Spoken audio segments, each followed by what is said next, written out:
Relax, boy, do I have a show for you.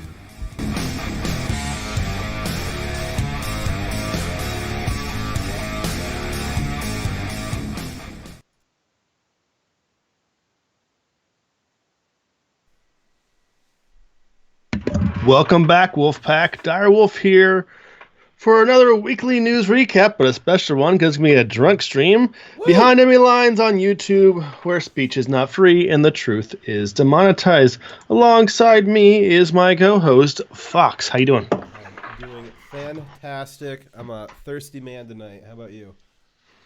I'm doing all right, ready to have some brewskis. I asked an invite for to have Ori come on.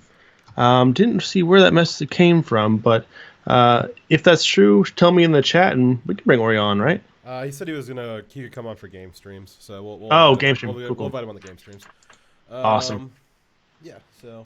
Anyways, we got a fun show for you guys tonight. It should be extra fun because we don't know what's gonna happen. Yes, well, I have a pretty good feeling I will at some point end up on the floor. So the rules for the game stream. So if you give $10, drunk stream, you're already mixing up your words. That's all right. For the drunk stream is $10 gets you a beer, and you get to pick who it goes to. I do have a limit, however. I only bought the 12 beers. He bought the 12 beers, and his limit is 2.5. So I'll do my best for you. Also, there is a challenge for one person out there. If you give $10 and you request it, you can change my avatar to something else. Oh, surprise! I gotta change them too. Jesus. Oh, I think it's one setup, right? At least. I did something else with them that I think is going to be equally fun, but you have to pay $10 to find out what it is. All right, then.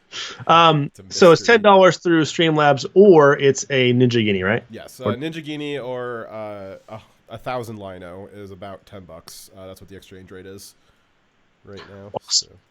All right, so I want to thank those who make this show possible. It's everyone who donates to us financially. I very much appreciate it. So thank you, Ori Main, Nathan Cameron, Tetris Freak, Slowpoke, Golem, Lone Fury, Pablo Gomez, Strong Arm, Hellraiser Zaylon, and thank you very, very much. And a special thank you to Timberwolf for your donations and boosting the Discord server. Much appreciated. Also, every donation of $2 is an entry into our raffle. We have a lot of names being added up, and we'll be doing some raffles of individual stills sent of the original animation, which I don't have an example of for today, but we'll do it for the next show. Not completely ready for that. We have. Did you while you're finishing this up? Did you by chance finish that video to send to me? I did not.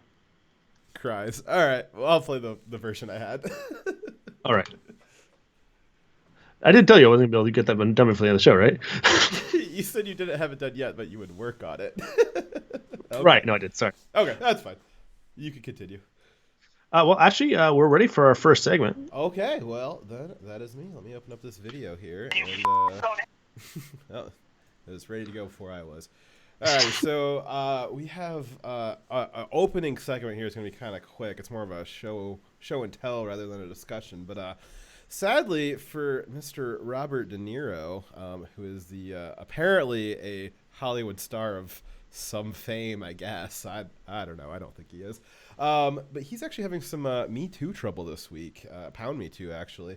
And it's with one of his assistants who's claiming that he's been pretty abusive for quite a few years now.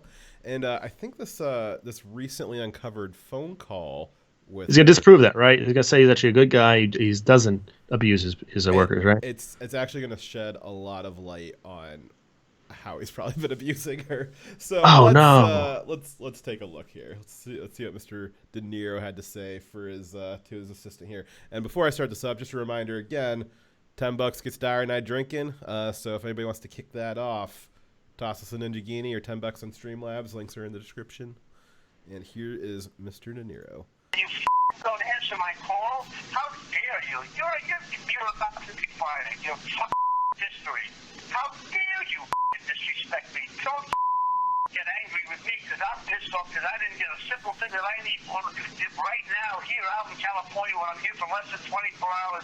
You gotta be kidding. You have stolen my dreams. You spoiled brat. How dare you? You! God it, how could you say you don't answer? You're upset because you're living in Spain. All you can talk about is money. You spoiled brat. You. Oh, Mr. De Niro does not like climate change, apparently. Everybody just kind of want to tell her that at some point, though. I mean, jeez. Yeah. Be gone from me, you silly boy beta cock. The transaction is complete. Oh boy. Alright, since you two seems hell-bent on going into my spanking time, change your avatar to the most furriest thing you got, Dyer. Okay. Most furriest thing I've got. We'll show you the league of which Dyer hasn't seen this yet, so to watch the stream. We have the League of Extraordinary Dyers. Behold, feast your eyes. It's all of the Dyers that there ever have been. Oh my god. I thought that was not too bad. Ridiculous. So we'll show up. Some of those Dyers might pop up in random places throughout the stream. We'll see how adventurous I get with that. But in the first, it sounds like Dyer already cracked open his. So if anybody wants to get me a beer, another $10. But this will be Dyer's first beer, which I'm sure is going to go just swimmingly. I can't wait. All right. So how to taste, Dyer? What are you drinking tonight? Let's tell I'm drinking Blue Moon. Hey, for everyone in the audience, please do us a favor and make sure you share out the stream. Help spread the word of Dire Wolf Media and get more people in on the stream. Yes, sir. Spread the good word. I'll be drinking White Claws tonight, which are about equivalent to your Blue Moons there. So I'll be enjoying those. All right. Fair match. How often do you drink, by the way? Not often. More should be fun. More so working with you. You drive me to drink. Yeah, that makes sense. Okay. I'm a terrible boss. So first story. Right. The AOC eats baby fans hoax. For our first story, I absolutely have zero shame in saying I totally called it. It was really obvious that the woman who stood up at a recent AOC town hall and demanded that we eat babies to stop climate change was a Poe. Just in case you missed the video, here's what happened. Oh crap, that's my part. I gotta change it over. There we go. Get one job. I did have one job. But we're not going to be here for much long because of the climate crisis. We only have a few months left. I love that you support the Green Deal, but it's not getting rid of fossil fuel. It's not going to solve the problem fast enough. A Swedish professor saying, we can eat dead people, but that's not fast enough. So I think your next campaign slogan has to be this: we got to start eating babies. We don't have enough time. There's too much CO2. All of you're a pollutant. Too much CO2. We have to start now, please. You are so great. I'm so happy that you're really supporting the Green Deal, but it's not enough. Even if we would bomb Russia, we still have too many people, too much pollution. So we have to get rid of the babies. That's a big problem. Just stopping having babies is not enough. We need to eat the babies, and this is very serious. Please give a response. Thank you. No, thank you. We'll go ahead. Okay. No, we'll go ahead. Sure if this is a joke or not. No. Yeah, no. She's not saying so that's crazy. That's wrong. Yeah, no. So one of the things that's very important to us is that we need to treat the climate crisis with the urgency that it does present. Luckily, we have more than a few months. We do need to hit net zero in several years. But I think we all need to understand that there are a lot of solutions that we have and that we can pursue, and that if we act in a positive way, there's space for hope. Eat the babies. Hashtag eat the babies. Yes, All right, so I agree. It should be obvious to anyone and everyone watching this that is a Poe. She put on a fake Swedish accent that was so bad, she sounds like she has Down syndrome. And then she took a couple real climate change arguments and took them to one logical step further to show how absurd they are. Climate change activists have already made the argument that the only way to solve climate change is to reduce the human population. They suggested instituting a one-child policy like they have in China. And yes, a Swedish scientist did really recently suggest that we should use cannibalism as a method of reducing carbon output. I think he's just trying to work out his fetishes, but that's my opinion. It's been argued that the abortion industry was actually a big beneficiary of helping to curb climate change. So nice of them. And it's only one small logical step further to combine these ideas and say that we should eat babies to fight climate change. Seems logical. Yes. No one is actually arguing for us to eat babies. Not even the radical climate change activists.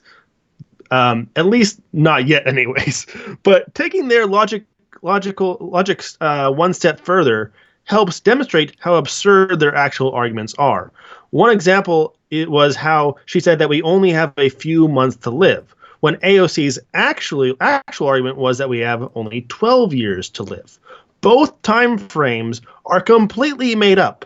Both of them are meaningless fear-mongering. However, saying we only have a few months to live takes the lie to the absurd level that might even wake up an AOC supporter and help them realize how stupid the original argument was. Because it's a pretty stupid argument. The funniest part about this is that a bunch of people on both sides believe that it was real and not a Poe. There is no telling just how many conservatives actually believed that it was real. Surely some were just joking that she was serious so that they could use it to mock AOC. However, hilariously, many Democrats really weren't sure if this was a real person or not. They weren't sure if the villagers were coming back to eat them or not. Which is a really bad commentary on the Democrats. Yes. The Poe was so in line with their real beliefs that they weren't sure if they should agree with the Poe or not. That was a quick spot for me. I'm messing around with the Dyers, so I gotta switch back and forth here. In response to the mockery from conservatives over this video, AOC tweeted saying that conservatives shouldn't be mocking people who may be mentally ill. This showed that she wasn't sure if this person was crazy or not. After they said, "Be gone from me, you soy boy beta cock. The transaction is complete." Triumvirate. When people ask me what I did this weekend, I'll tell them I threw dollar bills at a gay guy and an army dude while they drank and made lewd comments in front of me. Alrighty, well, I guess I'll have to. I think that was at me, so I will. Yes.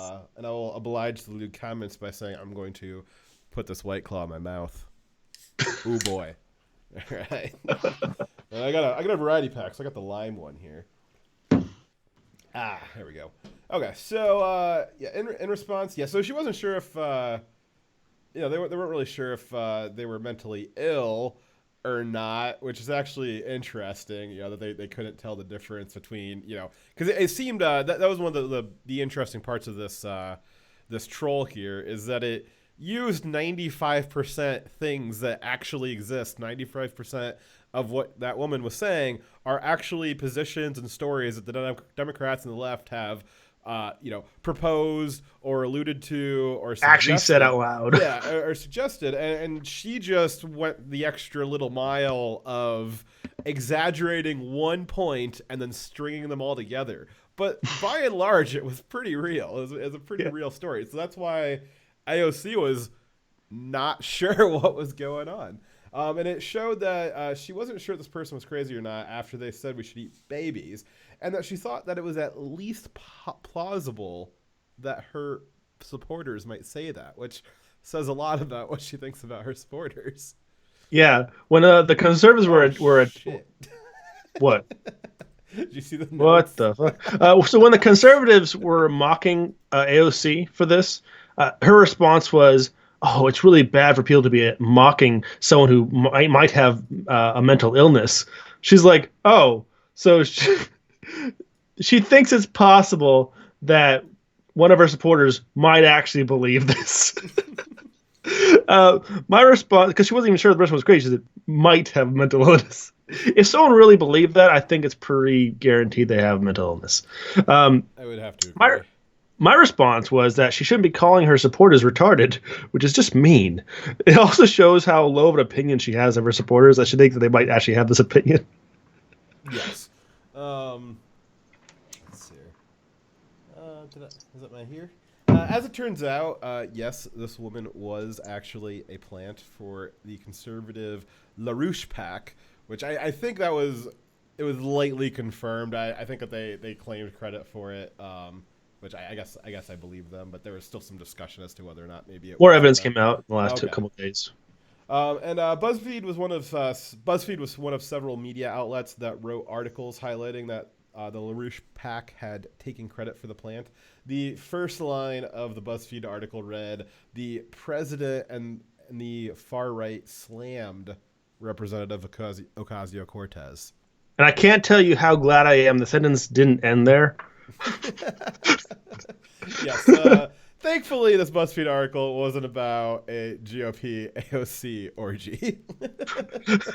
But this story is. But the article did go on to highlight that the politics on the left have gotten so absurd that people on the left, the people on the left and the right really have trouble figuring out if eating babies is a legitimate thing that the supporters of the Democrat Party think and believe. They're beyond parody at this point, and it's very difficult to tell. Yeah, people who do parody are being put out of business because of them. So a shit meme dank post says she was a Russian agent. Clearly. It's just more Russian collusion. Oh my gosh! You gotta start reevaluating your life if your politics attract people like that. Even though this is a Poe, 95%, like you said, of what she says is parroted by people that actually support her. Oh my God! There's a wolf behind me. Oh my God! Oh, he went away. Okay. Oof. Oh my God! All right. So, any closing shots on that story? I know that they're going to say, oh well, the right's just trolling you and all this, or just trolling us, and they're making jokes of all this stuff, and it's really serious things.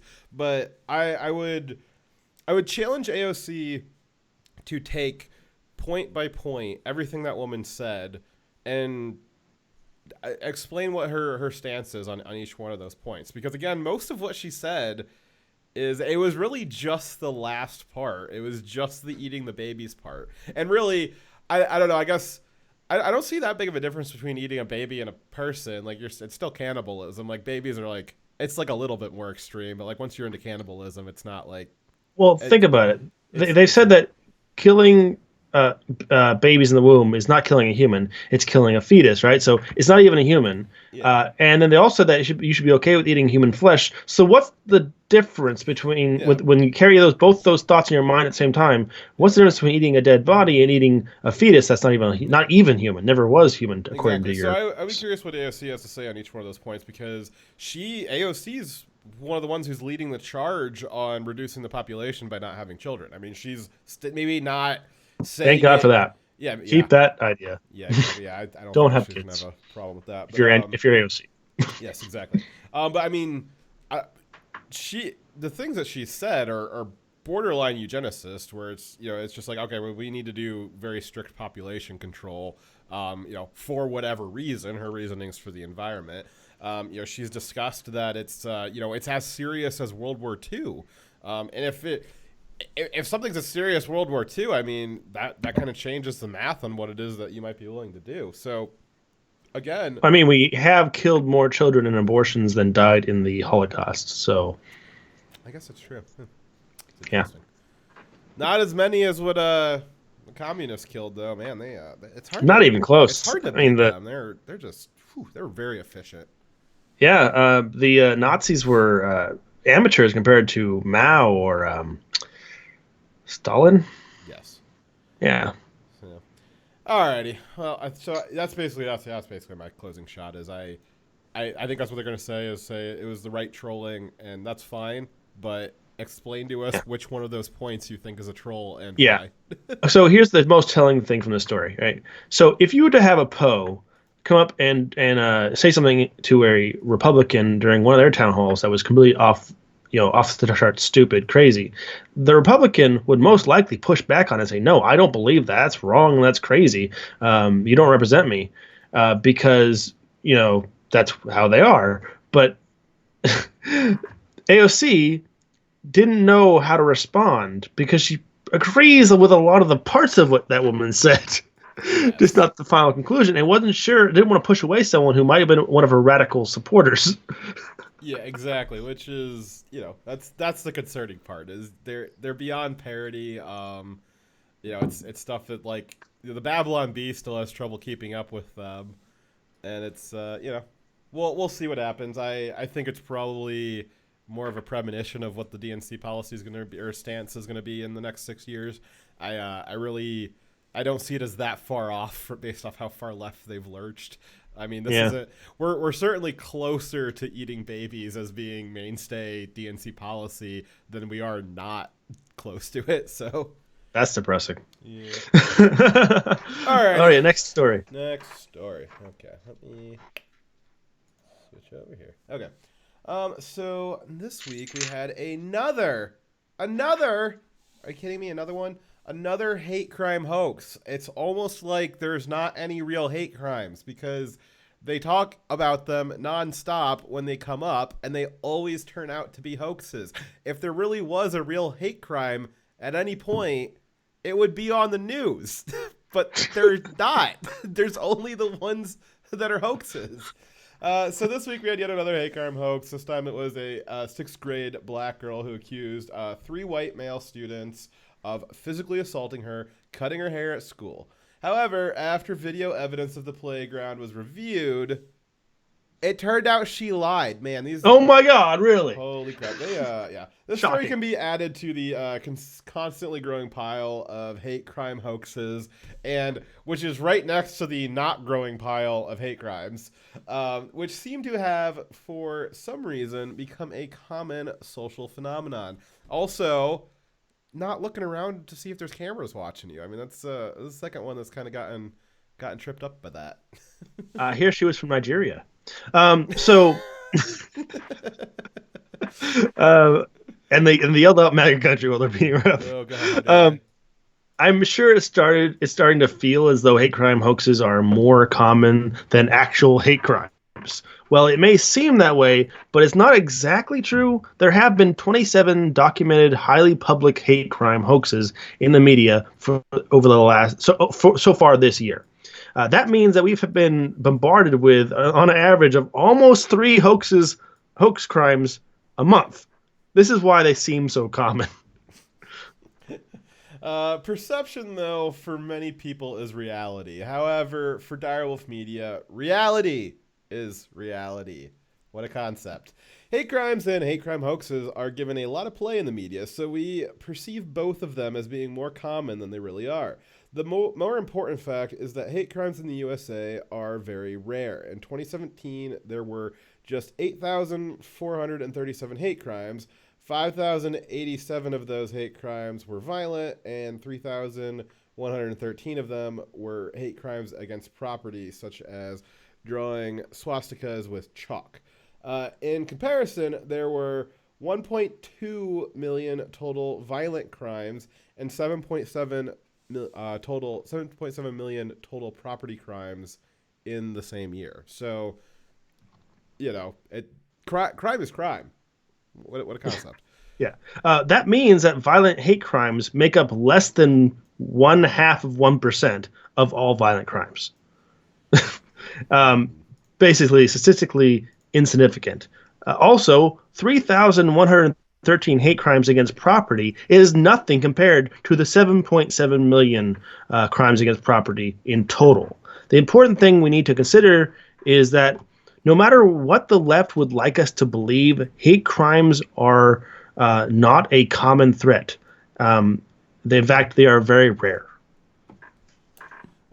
Hate crimes are are much more commonly reported around universities, according to a study done by the Wall Street Journal. The journal referred to left-wing universities as being, quote, hate crime mills. Well, that's a hell of a quote. Yeah. Also, an important thing to understand is that hate crime shouldn't be a distinction in the first place. It's something that does exist currently in our law, but it shouldn't. So I agree with those in the comment section saying that hate is a motive, not a crime. It doesn't matter. If you assault someone because you hate their color of skin, or you assault them and do the same exact damage just because you're an asshole, that's the same crime. It shouldn't matter what your motive was.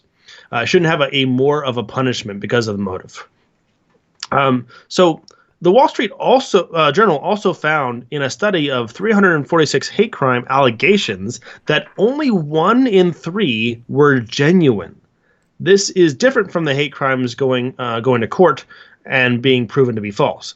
Their studies show that false hate crime allegations that are not taken to court are vastly more commonly false than allegations that go to court. It's well, and those numbers probably are of the ones that were proven to be hoax hate crimes, which I find it hard to believe that every hoax hate crime gets discovered to be a hoax. I'm sure that there's plenty of them that make it through the cracks. So you're probably looking at something more than 1 in 3, which is an awful damn lot of them to be hoaxes. I mean, come on, you're talking about you could cut hate crimes down by over a third if you just got rid of the hoax ones. Man, then we could actually start focusing on them. Good God. With all that in mind, let's get back to today's hate crime hoax. So this 12-year-old 6th grader lied, saying that 3 white boys had physically assaulted her and cut her hair, specifically cutting off her dreadlocks. How dare they? This supposedly happened at a Christian school in Virginia. On Monday, the head of the school revealed that the girl had lied, good God, based on video evidence, those video cameras again, showing that she was not attacked where and when she said that she was. There is somebody was I think it was a quartering. He was talking about people going to different gaming conventions, and he's like, yeah, if you're a guy at a gaming convention, never go into an elevator alone. You should probably be wearing a body cam there, because the girls will go into that elevator and then they'll lie about what you did in there. And I think the same thing for just white boys at school. Like, you guys should be wearing body cams, because people are gonna make shit up, and they're gonna come back and get you, and you're not gonna, lucky for these kids that those videos were there. But had that video camera not been there, or had it not been broken or something, this girl would have ruined them for a very, very long time. I mean, I can't imagine what would have happened to them. I mean, I believe they were suspended while they were investigating this. Yep. That would have been unimaginable what she would have done to them. That would have been... Yeah. Imagine the pure evil in someone's heart who's willing to ruin 3 people's lives just out of spite. They didn't do anything to her. They didn't actually commit this crime, but she was willing to let them take, the fall and the long-term consequences of being labeled, violent and racist. That's a pretty evil thing to do. Almost like a psychopath. And like you said, it's really lucky that the camera's there, but a lot of times it's just that person, the supposed victim's word against the supposed attackers. And, society seems to be willing to destroy people based on allegations alone without any evidence. So it tends to go towards the side of the supposed victim. So after all this happened, the attorney for the girl's family said even though the girl had lied about being attacked, that she had still been bullied at school. I assume the allegation that she was being bullied... I don't believe that at all. Yeah, I assume the allegation that she was being bullied is based on the girl's word. This is the same girl that already lied about being assaulted. Why would we believe her now? Is there any evidence that she was bullied? Instead of saying, oh, she was bullied, how about you tell us what the evidence is that she was bullied. If she was bullied, is there any proof that it was based on racism or that the school didn't deal with it correctly? I need evidence. I don't need your allegations to try to push blame off of the person who already tried to destroy 3 kids' lives. I mean, this should follow her around for a long time. It should be attached to her college transcripts. I mean, painted on her forehead. What? Yeah, something like that. I mean, there's Scarlet Letter. There's very few things that there's kind of this idea with children that kids will be kids, and there's a whole thing about sealing criminal records and stuff like that. But this was very and this kind of goes to the media hyping all this stuff up. She didn't get this idea out of nowhere. She didn't just divine this out of the ether. She's seen everything that's gone on in the last several years. She saw what would have happened with Jussie Smollett had he gotten away with it, and she was like, well, I'm smarter than him. I can get away with that. I'm going to do that. I know what's going to happen if I do get away with that, and I'm going to be the big hero. And whoever these kids are, maybe one of them cut in line, at lunch or something like that. And she's like, well, I'm gonna ruin you for that. She knew what this was. She knew what she was doing. And there's not many things I think that you should take responsibility for I think you should take responsibility for stuff, but very long term, there's certain things that have marked you as generally not compatible with society. There's certain things along that. This is one of those. This is something that is almost an irreparable quality that she is now given to herself, where she is somebody who's willing to ruin somebody. She's willing to use the racial divide that we have. She's willing to use that as a weapon to ruin people at the drop of a hat and not feel any remorse for it. She can just do it real easily. That's something that sets you apart from society for a long time. Again, why was this the problem with this too is why did at the beginning of the story at all even warrant it being a national news story? Does every single instance of a kid misbehaving really warrant a national news story? Does it really show anything about our society to, again, national news, CNN prime time talking about, some potentially hooligan kids roughing each other up in Vermont, was it? Does that really warrant a Virginia? Sorry, does that really warrant a national news story? No, it doesn't. Kids do stupid, hateful, sometimes bigoted things, and it's our jobs as adults, speak for yourself, Dyer, to correct that behavior, not to make a news story about it. And making a news story about it eliminates or massively hampers any ability for a proper chain of punishments to come through. Had this been a real thing, making it an international story was not the way to properly handle it. Yeah, it was already an international story before it was discovered that it was a hoax. Yes, and you've already victimized those 3 kids.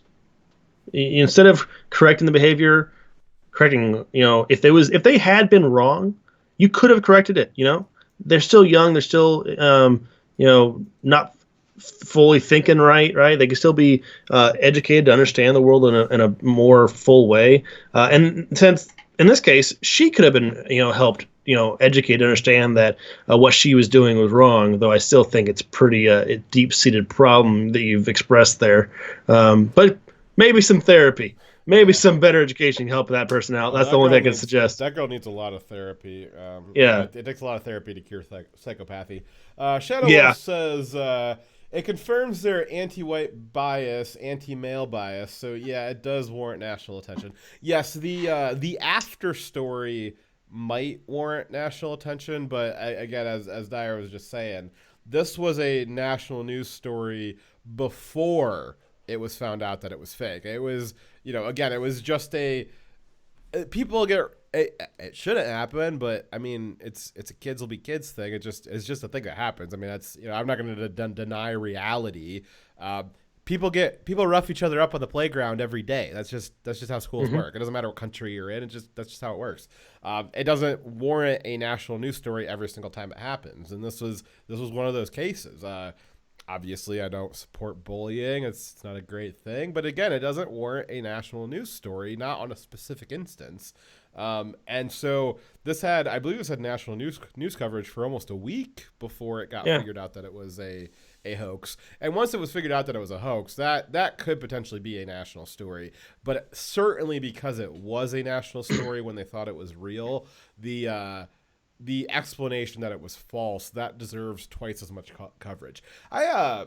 There's a lot of weird legislation floating around about fairness in media and giving equal time to different ideas and stuff like that. I think that there should be a legislated requirement, and I don't think that this steps on any free speech issues, that if you are going to correct a story, you need to devote at least one and a half amount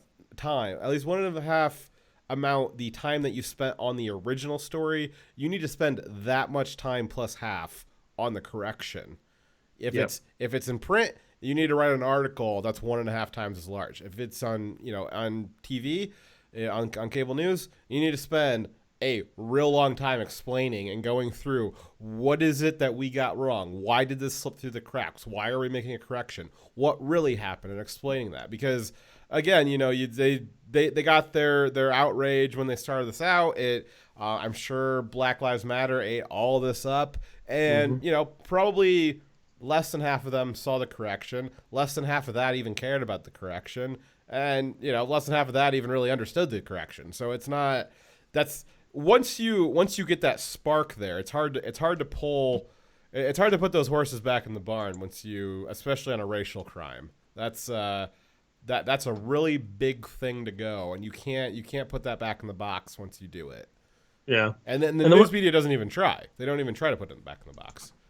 And when I look at stories like this that involve kids getting in a fight, basically on the playground, I think, man, I got in a lot of fights when I was a kid, right? I knocked a bully out one day. And I mean, what if that was national news, right?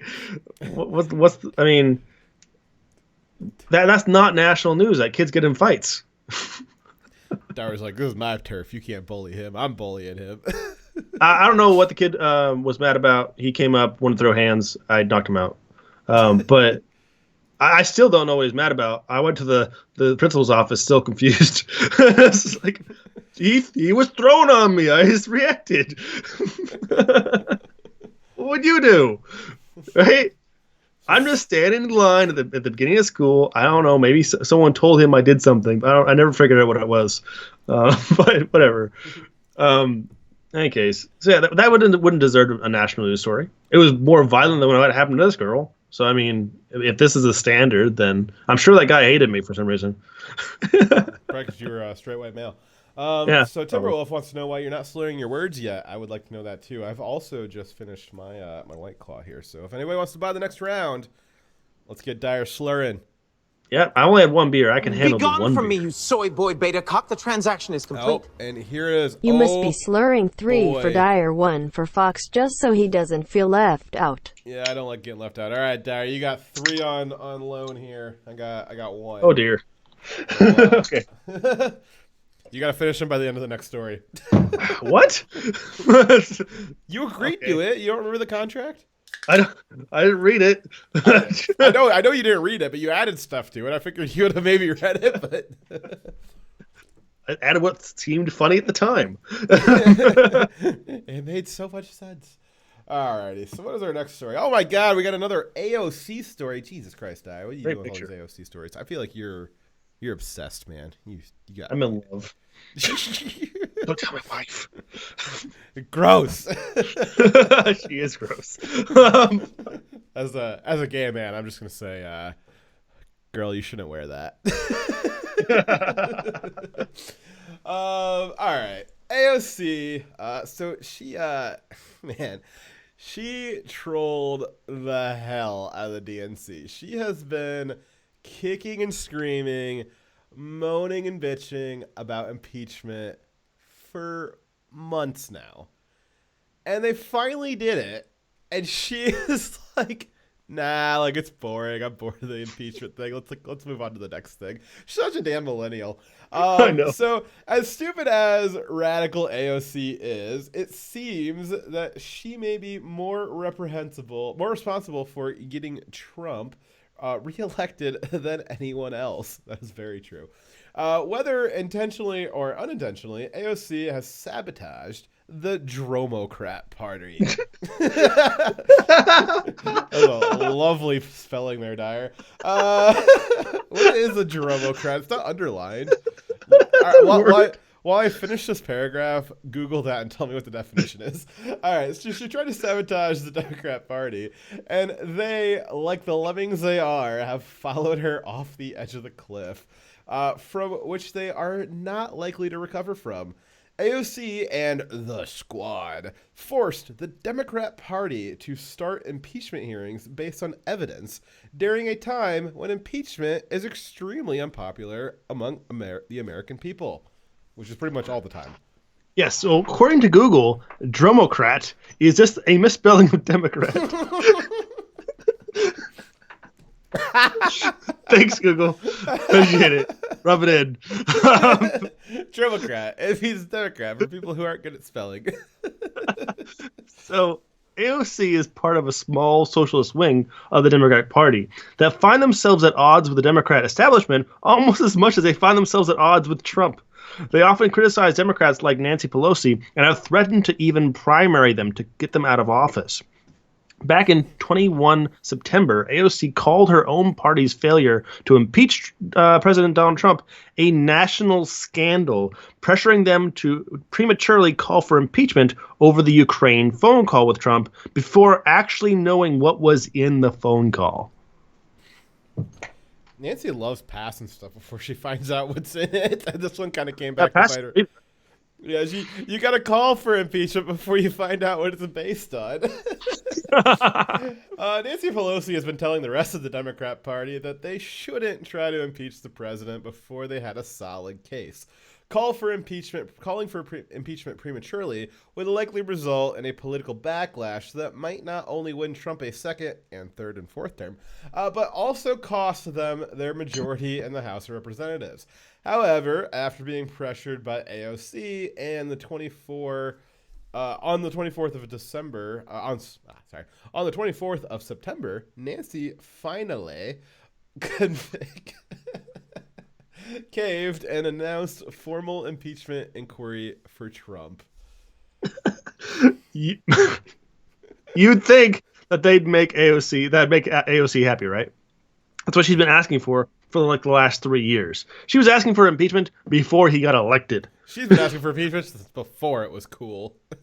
Yes, demanding it, threatening the other Democrats if you didn't do impeachment, that she would go after them and take their jobs from them. She's one of this, and she finally gets it. Do you think she's happy? Nope. Of course just not.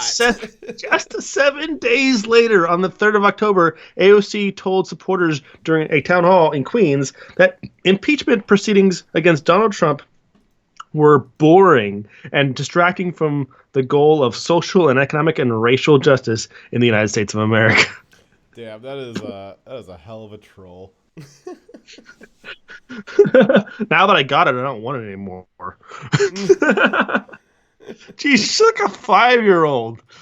You know how I got my kid to eat his lunch today? I offered him some lunch, and he said he didn't want it, so I offered it to his sister. She wanted it. Now he wanted it. Man, you're a sly dog, Dyer. All right. Is my part here? Yes. Okay.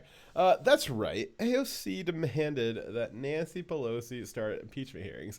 But after only 1 week of hearings, where the only evidence provided exonerated the president and implicated Mr. Schiff, now AOC says she's not interested in impeachment anymore.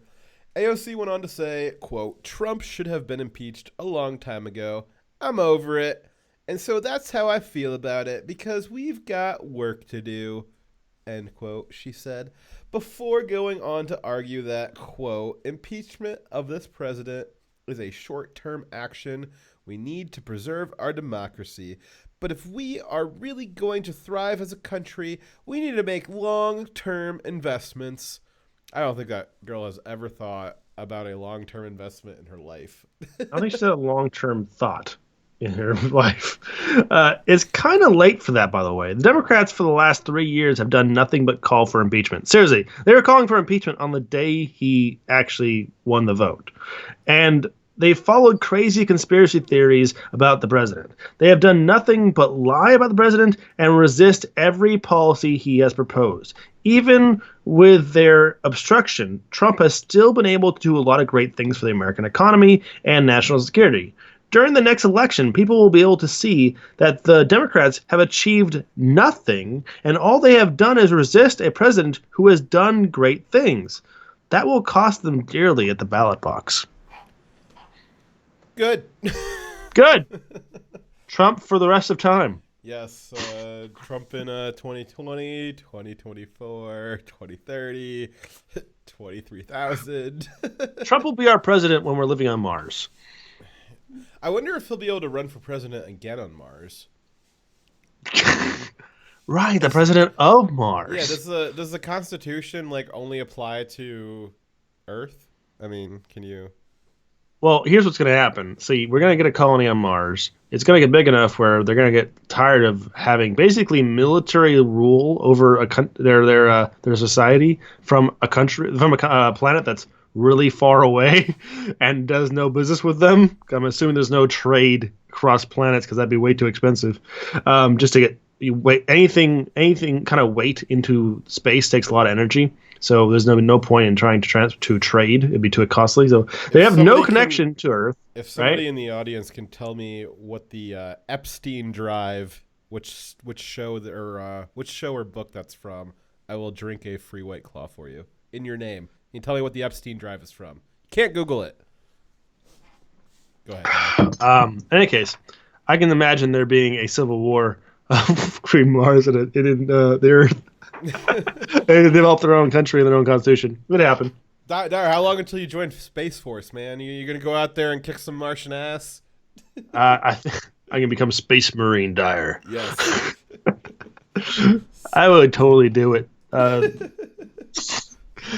don't know if they're hiring, but if they are, well, I mean, they're brand new. I imagine that they have nothing but openings. They're pulling from the Air Force. The Air Force already has a space command, essentially. So they're just breaking that off of the Air Force, making its own branch of the military, because they're like, hey, this U.S. Air Force Space Command, it doesn't even follow the rules and regulations of the rest of the Air Force. So like, we're our own entity. Why are we fighting for a budget to shared with the Air Force? And why are we being like asked to follow these stupid rules that don't apply to us? So like, let's just be our own thing. You know, that's actually an idea that existed predating Trump, and people like keep saying that it's Trump's idea and that's crazy. Why would we have a space force? And like, well, yeah, the guys who actually work in the space force, like, Space Force was like what it is now is based off like designs that they've been working on for the last 20 years. It wasn't just like Trump was like on the shitter one morning. It was like, I want a Space Force, and they were like, all right, drop the documents, we'll do it. It was like, I mean, it was a thing that was in motion for a long time. Yeah, these people, I mean, in the media, they try to act like Trump is just so spastic that he just randomly thought of a Space Force. He got briefed on it, most likely. And he's like, yeah, that makes sense. That's what the military leaders are asking for. I don't see why we can't do that. Yeah, it's going to cost more money, but it would have a huge benefit. And I'm assuming that's what their argument was. I don't know what the benefit of separating it from the Air Force, but probably just more budget. I don't know. Galork Berenson, I don't know what your question is in response to, but the answer is yes. Fuck you. In any case, you know, they actually have a spacecraft, a militarized spacecraft design that is fitted with chemical lasers. So in case we ever had to take out enemy satellites or enemy spacecraft, it'd be a weapon that would work all right in space. Yeah, I'm not really worried about that one. I'm worried about the one that's got the Naruto drive in it. That's the one. The Naruto drive? Yeah. It has swept back wings and it just goes really fast. That's the secret to warp drive. It's the Naruto airframe.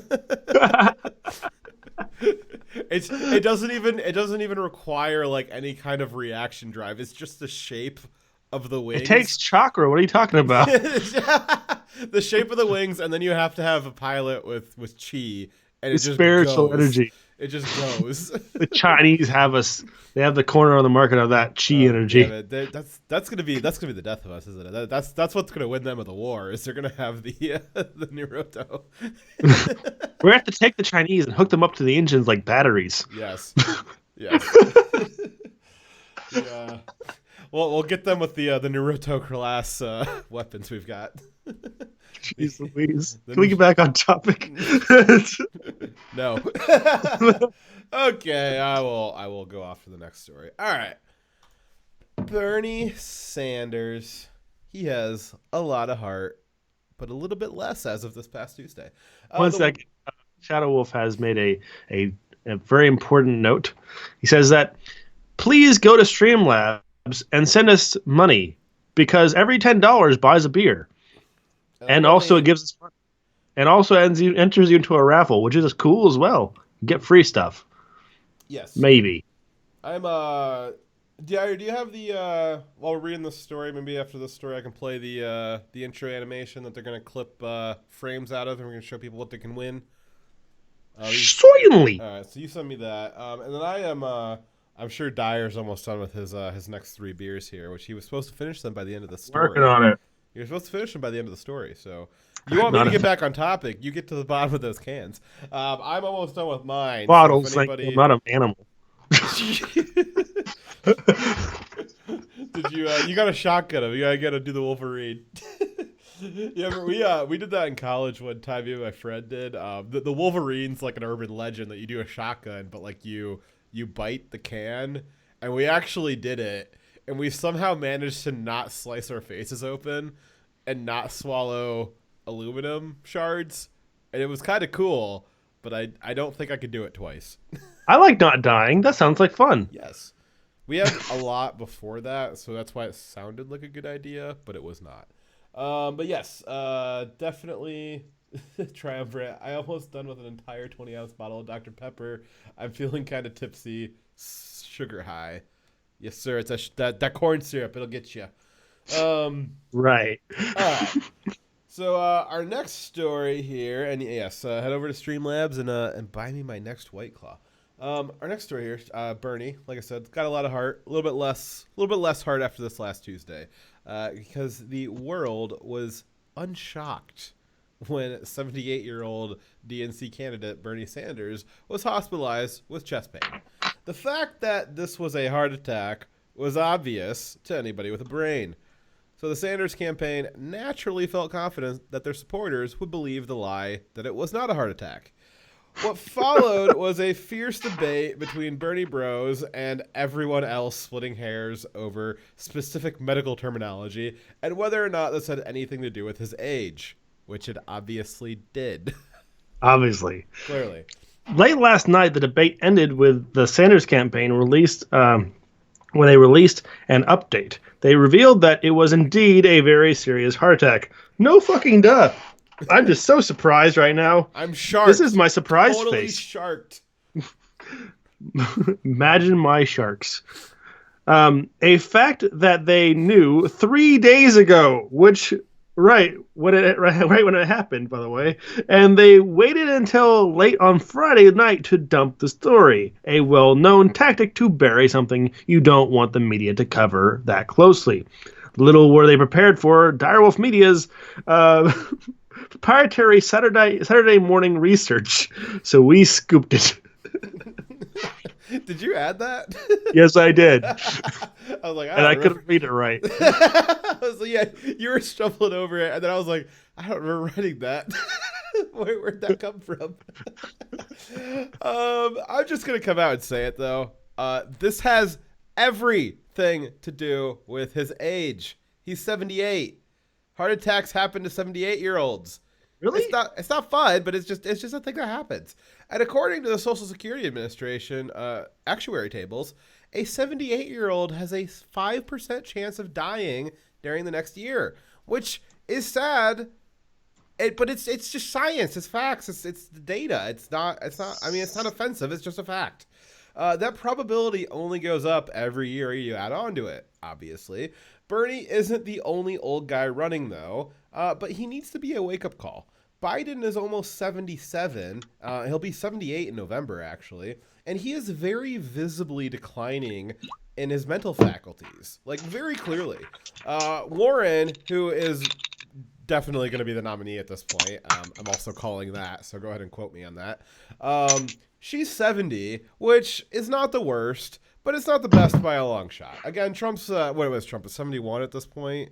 He's old. He's no spring chicken, but I think him having McDonald's, like, I don't know, whatever they put in the McDonald's to preserve it, like, it's preserving him. Like, he does not look and act his age, not anywhere close, whereas Biden and Bernie definitely look and act their age. The DNC candidates, the other DNC candidates that are, some of them half the age of the front runners, are never going to get the party nomination. Like, that's pretty obvious. But it does beg the question as to why it seems like there are no decent candidates on realistically either side. No electable candidates anyways, that were born after the moon landing. Like, good God. The other problem here is that he lied. They knew right away that it was, and his campaign chose to put out a vague statement and watched for nearly 3 days while his supporters misinterpreted it. That's a problem. That goes to character. And I'm going to tell you that I'm not surprised that Sanders or a political campaign lied. Does not shock me at all. That does not shock me at all. I am unshocked once again. I'm as unshocked by that as I am unshocked that a 78-year-old had a heart attack. And I'm not gonna. This might be a little controversial, but I'm not gonna make the fake platitudes that I hope he gets well soon that everybody's been doing.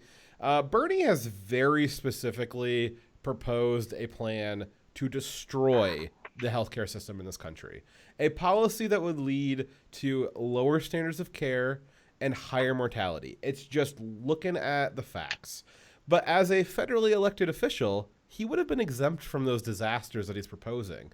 And he is and what he's advocating for would get him while we would have to suffer with it, he would get his very own special insurance, at his very own special medical care, at his own very special hospitals. And he'd readily do that while he watched the rest of us die in the bread lines. That is the type of policy that he's advocating for. So no, I am not going to put up the platitudes of I hope he gets well soon. He supports the bread lines. He says, bread lines are a good thing. You guys not be able to buy your own food and then being just dependent on the state to give you handouts that are not as good as what you could provide for yourself in a capitalist system. That's a benefit. Yes. You fucking retard. Yeah. So I don't wish death upon him, but I'm not gonna like shed a tear over him having struggles with the medical system. I really actually I sent out a tweet on Wednesday, which got me some flack, but I don't really care. That I think this would be the perfect opportunity. Bernie is advocating for Medicare for all. I think that he should go through the Medicare process for this. He should vlog it. He should explain to everybody Medicare for all is great. If it is, awesome. If it's not, awesome. He is his perfect opportunity to vlog his way through him going through the Medicare process, him going through and filling out the paperwork, him interviewing the doctors and how hard it is for them to deal with Medicare, and then him going through the effort of having to wait for decisions on that sort of stuff and dealing with the terrible management that the government has and explaining what kind of burden that's placing on him financially as he waits for reimbursements and, what kind of options are not available because he's on Medicare. I think that would be a fantastic way for him to prove what it is that he's trying to sell. And go ahead. I have a family member who is going through the Medicare system right now for their daily requirement, the insulin, right? Yes. And because of a small paperwork issue, they forced my family member for like 6 months plus to pay out of pocket the full cost of insulin, which is pretty damn expensive. Really expensive, yeah. And they didn't like pay them back. They had to jump through a lot of hoops to try to get Medicare to start providing any level of support. And they were totally like, if you don't pay out of pocket, that person's going to die, and they don't care. There was zero care there. So Medicare system is pretty terrible. That's just one small example.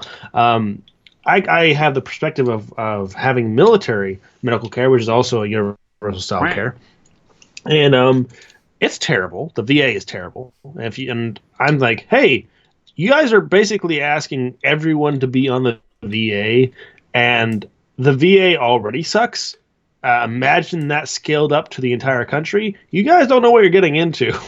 If you want to have to wait for months and months to see any kind of specialist, and then when you finally see the specialist, if you haven't already died, and we're talking about sometimes years, they are still pressured to get you out of there as soon as possible, so that the standard of care is pretty fucking piss poor. I really think so. We do. We've got national healthcare like data points, like there's like stats on like hospitals and like programs and stuff like that. I think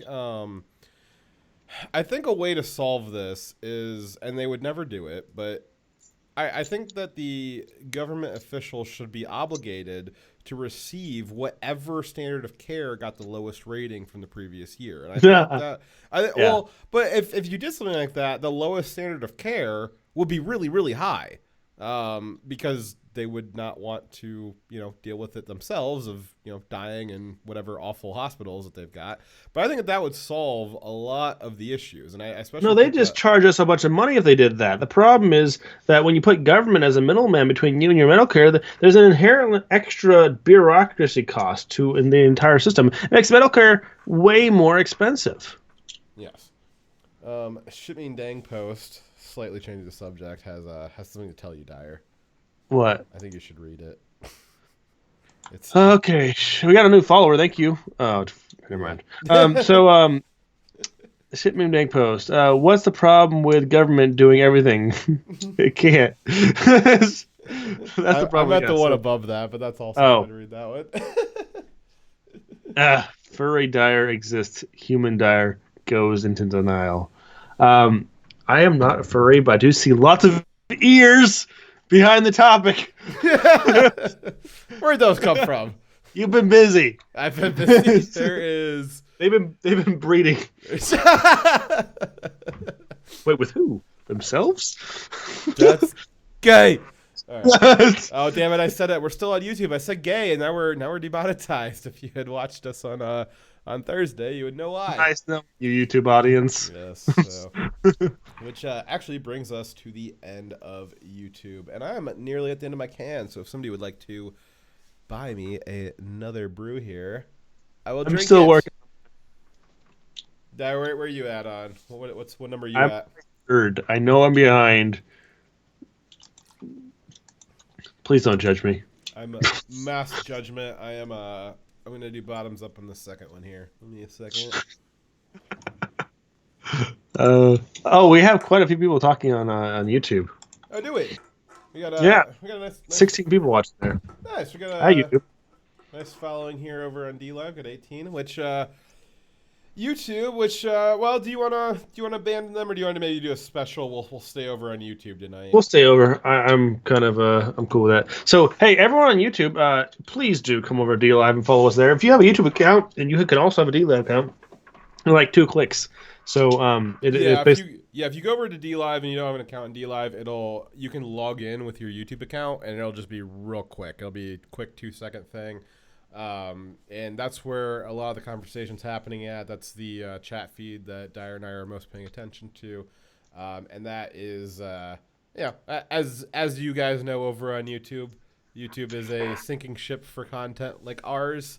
And DLive is, at least for now, the life raft that we've grabbed onto. So head over there and at least give us a follow. And pay attention to our content over there. We will stay on YouTube tonight for a very special occasion because we like you guys. And to make things easy, I just added it to the description, so you guys can go to the description and find the link to D Live. So easy peasy, right? Dyer, are you telling me that the D Live link was not in the YouTube description for? Apparently not, but it is now. That's the important part. Yay! Everybody. Why? Important part. Why does it say? Why does the title of this video, Fox is gay? You are a jerk, sir. Okay.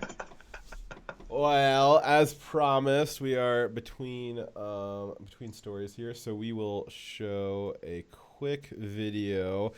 This is Dyer's furry intro animation that we did, and it is a lot of fun. It's a nice picture of old Wolf Dyer, and we will be, as Dyer said at the beginning, we'll be doing raffles. There'll be 30 frames taken from this. Yes, 30 frames taken from this that were done by the artist. Yep. He's going to be mailing them off as hard copies. Yep. So we'll take a watch of this real quick, and then you guys can enter in the raffle. Which if you guys buy us a beer, that's also 5 raffle tickets, that's a lot of raffle tickets. And again, my White Claws are empty here, so somebody buy me a White Claw, or I'll take one of Dyer's, because if I don't take one now, he'll I'll be doing the rest of the show myself. So all right, let's watch this intro video. And we're live in 3, 2. Welcome back, Wolfpack. Dire Wolf here. Well, thank you so much, Dyer, that you had time to edit that video. You didn't have time to edit my Robert De Niro video.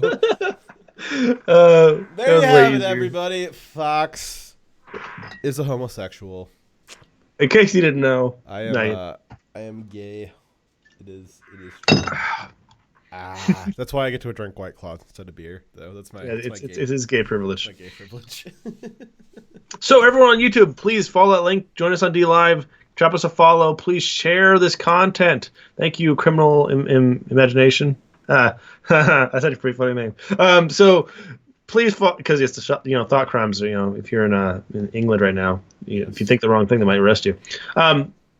So please follow us on D Live. Also, please remember that every $10 buys a beer, and I'm becoming less coherent with every beer I drink. So if you want to be a part of my irresponsible behavior, please send $10. Also, you're insisting Foxlot in getting drunk, so you get to choose who the beer goes to. Yes, and you've got Dyer so drunk he dead named me. What name did I say? Not my current name. Oh, Fox Travis is what I meant to say. Just erase it out. Yes. Take your. All right, so you have Dyer and I both at least 2 more beers, so we can both erase that memory. Okay. Our next story here. Okay. Dyer, have you heard of the gender wage gap? Once or twice. Once or twice. All right. I've heard of it a few times myself. And hold on a second here. There we go. I hear it's a lie. I don't know, man. I heard about the gender wage gap, and it must be real, right? I mean, it just has to be. I don't think I believe this. Yeah, I mean, the feminists they've been whinging about it nonstop. Every DNC candidate has a plan to fix it, and it's a pretty key staple of the patriarchy, isn't it? And I think anybody who's calling it a myth or a hoax or a lie, I think that they're a misogynistic woman hater, aren't they? So, for instance, if someone were to possibly publish an article that it showed that women can make more money than men for the same job, that would be bigoted, right? I suppose it would be, and and we've been told that it would be bigoted. Obviously, there's no shortage of legislation or affirmative action programs and other news articles aimed at exposing and eliminating this gap, but maybe we've been wrong, because today I am pleased to announce that we are here to report that the war on the gender wage gap is over. We've done it. The wage gap has been eliminated. Never again do we have to hear the shrill voices of gender studies majors complaining that they only make 17 cents on the dollar. Victory, I say! Victory! Victory, victory. Wait, not so fast. Huh? Yeah, this just in. They have another complaint. What? Yeah, now the problem is that they are making too much, and they can't find any men that make more money than them. How dare those men not make enough money? What? Because for all their talk of being empowered women, most girls still want to marry up and find a man that will take care of them. Wow, how old-fashioned of them. You know, basic patriarchy stuff. A study, and those pesky studies and their science, a study in the Journal of Marriage and Family surveyed American women and found that their ideal man makes 58% more than the average man in the U.S. and is 30% more likely to be employed and 19% more likely to have a college degree. The study concluded that there is a large deficit in the supply of socioeconomically attractive men in the U.S., and this has led to, and will continue to fuel, a decline in marriage rates. You know what? Those kind of people, the guys that they were describing that have more wealth, are likely to actually date and marry. Not a feminist. You know, they're not looking for a career woman either. They're looking for someone who's willing to take care of the things that they can't take care of. They got the money handled, right? So they want someone to help take care of the family. I, for instance, when I was looking for someone to marry, I was actually looking for someone who could have my kids and take care of my kids and help me take care of the kids. So, I mean, how dare you? I know I am such a misogynist.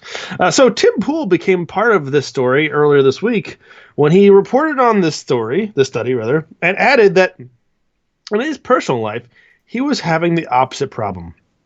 Not enough homemaker type women would rather have a family than a career. He went on to describe himself as an economically attractive but unable to find a mate that meets his criteria. Yeah, so when I'm looking for a mate, I kind of agree with Tim Pool here. I have the money thing taken care of. I'm not looking for someone who's got a lot of money. I'm looking for someone who can help take care of the things I can't take care of back at the house and with the kids. If we're both having full careers, then there's no one left at home to take care of the kids. So that's not a good match. Yeah, and for Tim Pool's effort, he got a endless barrage of 30-something involuntary single ladies on Twitter reminding him that his economic attractiveness doesn't make up for his alleged lack of physical attractiveness. He's not looking for them, though. Yeah, he's pretty bald under that beanie he's got there. Anyways, Tim went on to make 3 more videos discussing this topic, probably devoting more than an hour in the past week complaining about the feminists that were complaining about him, complaining about them, which I found extremely hilarious. Because the reason that Tim Pool cannot find a housewife is the exact reason that the 30-something professional women can't find a guy that makes more money than them. It's because feminists didn't just raise up women. They spent decades degrading any woman that wanted to be a housewife and enforced affirmative action policies that preferenced women over men in education and hiring decisions. The results of these movements that Tim and those feminists have spent their entire lives advocating for, the results of those are a lack of homemakers and a lack of homemakers and wealthy men that we see today. What did they think was going to happen? This is a world that they built. They get to live in it now. Yep. Kind of a problem you contributed to. You know, I actually had a serious problem finding a spouse. So when I dated, even as a young adult, I was looking for someone I would eventually marry. So that was the criteria. So I went through a lot of relationships that were very short because as soon as I found something that I couldn't live with, I dumped them, right? And nicely. I didn't dump them like a midway, But so I wasn't willing to spend time and money on someone who I had some aspect to their life or their personality that I wouldn't be willing to marry, right? Yeah. So I think I'm being efficient here. also, I would expect them to do the same thing to me. If I had some sort of personality quirk they couldn't deal with for the rest of their life, probably shouldn't be dating me. So, but I did find a problem. There's particularly the women in my age group. I'm a millennial, by the way. There's not a whole lot of women who were mature enough or had the right, personal character that I was willing to marry. Alpha B is the exception. She's not normal. She's a hard worker, self-sufficient, someone who wants me but doesn't need me to survive. Yeah, I like that. Yeah, I was not always super gay. I did try the ladies for a while, and it was I had similar issues. That's why I moved on to guys, because we're a little more self-sufficient. Yeah. But yeah, I had not a dissimilar story where it's like, yeah, I'm not looking to. I was looking to date for longer term, and it was it was difficult finding somebody who was a worthy, compatible mate. Yeah, so. I mean, it was really hard. I went through a lot to women to find someone that I could spend a life with. Yeah. Dyer's got a line of them. They're just lining up. As we can see in our little graphic here, we got Alpha B. She is surveying all the various Dyers. Which one do you think she'll pick? I hope she picks me. Man, she's an amazing woman, by the way. You guys are gonna hear more from her eventually, but she's very busy. She's working on videos herself. Who was the last girlfriend that turned Fox gay? It was all of them. It was all of them together at the same time in a cabal. More of a coven. Yes, exactly. Or I tried girls twice. Good job. You gotta Fox. You gotta tell us who turned you gay. It's probably my mom. My mom's last boyfriend before my dad turned out super gay. So I feel like it was probably her fault. So there was my aunt married a dude, and like in less than a year he went trans. Yeah, so I seem to think that it's not so much the gay's fault, it's the girl's fault. It's her fault. Yes. She was a weird one. I guess I should have suspected it when he was asked what kind of animal would he like to be. He said a firecracker. Like, I should have known at that point he was gay. Yeah, that's right.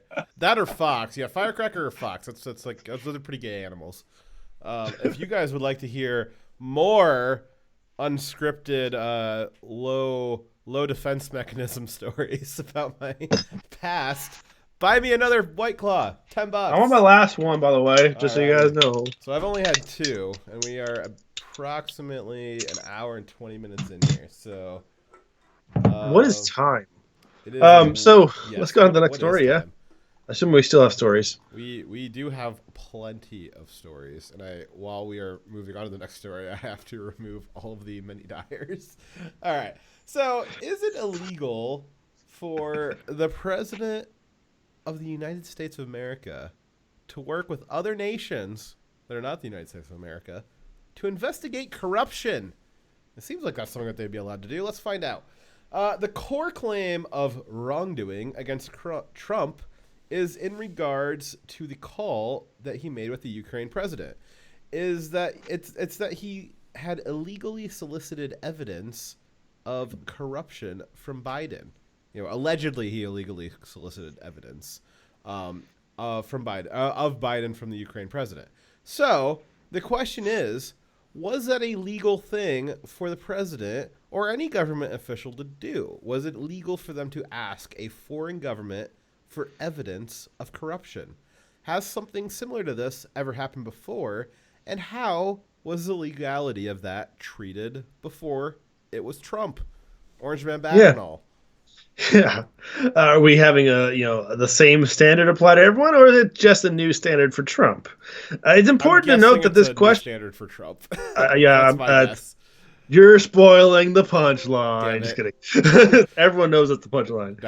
It's important to note that this question represents a moving of the goalposts when it comes to the call for the calls for impeachment. Initially, the Democrats had called for impeachment, claiming that Trump had offered a quid pro quo, that he had abused his authority as president to withhold military aid to Ukraine in return for them investigating Biden and his son and the corrupt government dealings with the natural gas company Burisma. However, after this transcript of the call was released, it was clear that Trump had not offered anything in return for this information. Evidence was also released showing that the military funding had been delayed, but not related to this phone call in any way. In fact, Trump had talked to the Ukraine president about investigating interference in the U.S. elections in 2016, and it was brought up by the Ukrainian president. It was the Ukrainian president that brought up Biden. It was not Trump. So the topic was, it's already been proven by multiple reports that Ukraine had government officials that were meddling with the 2016 election. Trump was calling him to say, hey, I would like you to investigate into your government officials who are trying to affect our elections, particularly because we have another election coming up and we'd like to avoid that happening in the future, right? And then the Ukrainian president brought up on the topic of corruption, hey, how about Biden and his son? They also did corrupt things. And Trump's like, yeah, you should investigate that too. Yes. So, and as it turns out, Trump didn't abuse his power, which left him with the only claim that he had broken the law, by asking the Ukraine president to investigate possible crimes of a political rival. Because as we all know, if you run for president, you just get blanket immunity from anything you've ever done ever. Exactly. That's why I'm running for president. Yes. It's not really even a question. Biden did admit to withholding aid unless the Ukrainian president fired a prosecutor that was investigating the company that his son worked at. He admitted to this on video, and he's bragging about it. So there's not a question of whether this did happen or not. It is whether what he did was truly a crime or not, and it seems like it might have been. It seems like a definitely yes. The problem is that it's not illegal for a government official to ask a foreign government to investigate or provide information of possible crimes of anyone. The U.S. has entire treaties with many countries that outline how our countries will help investigate corruption between them.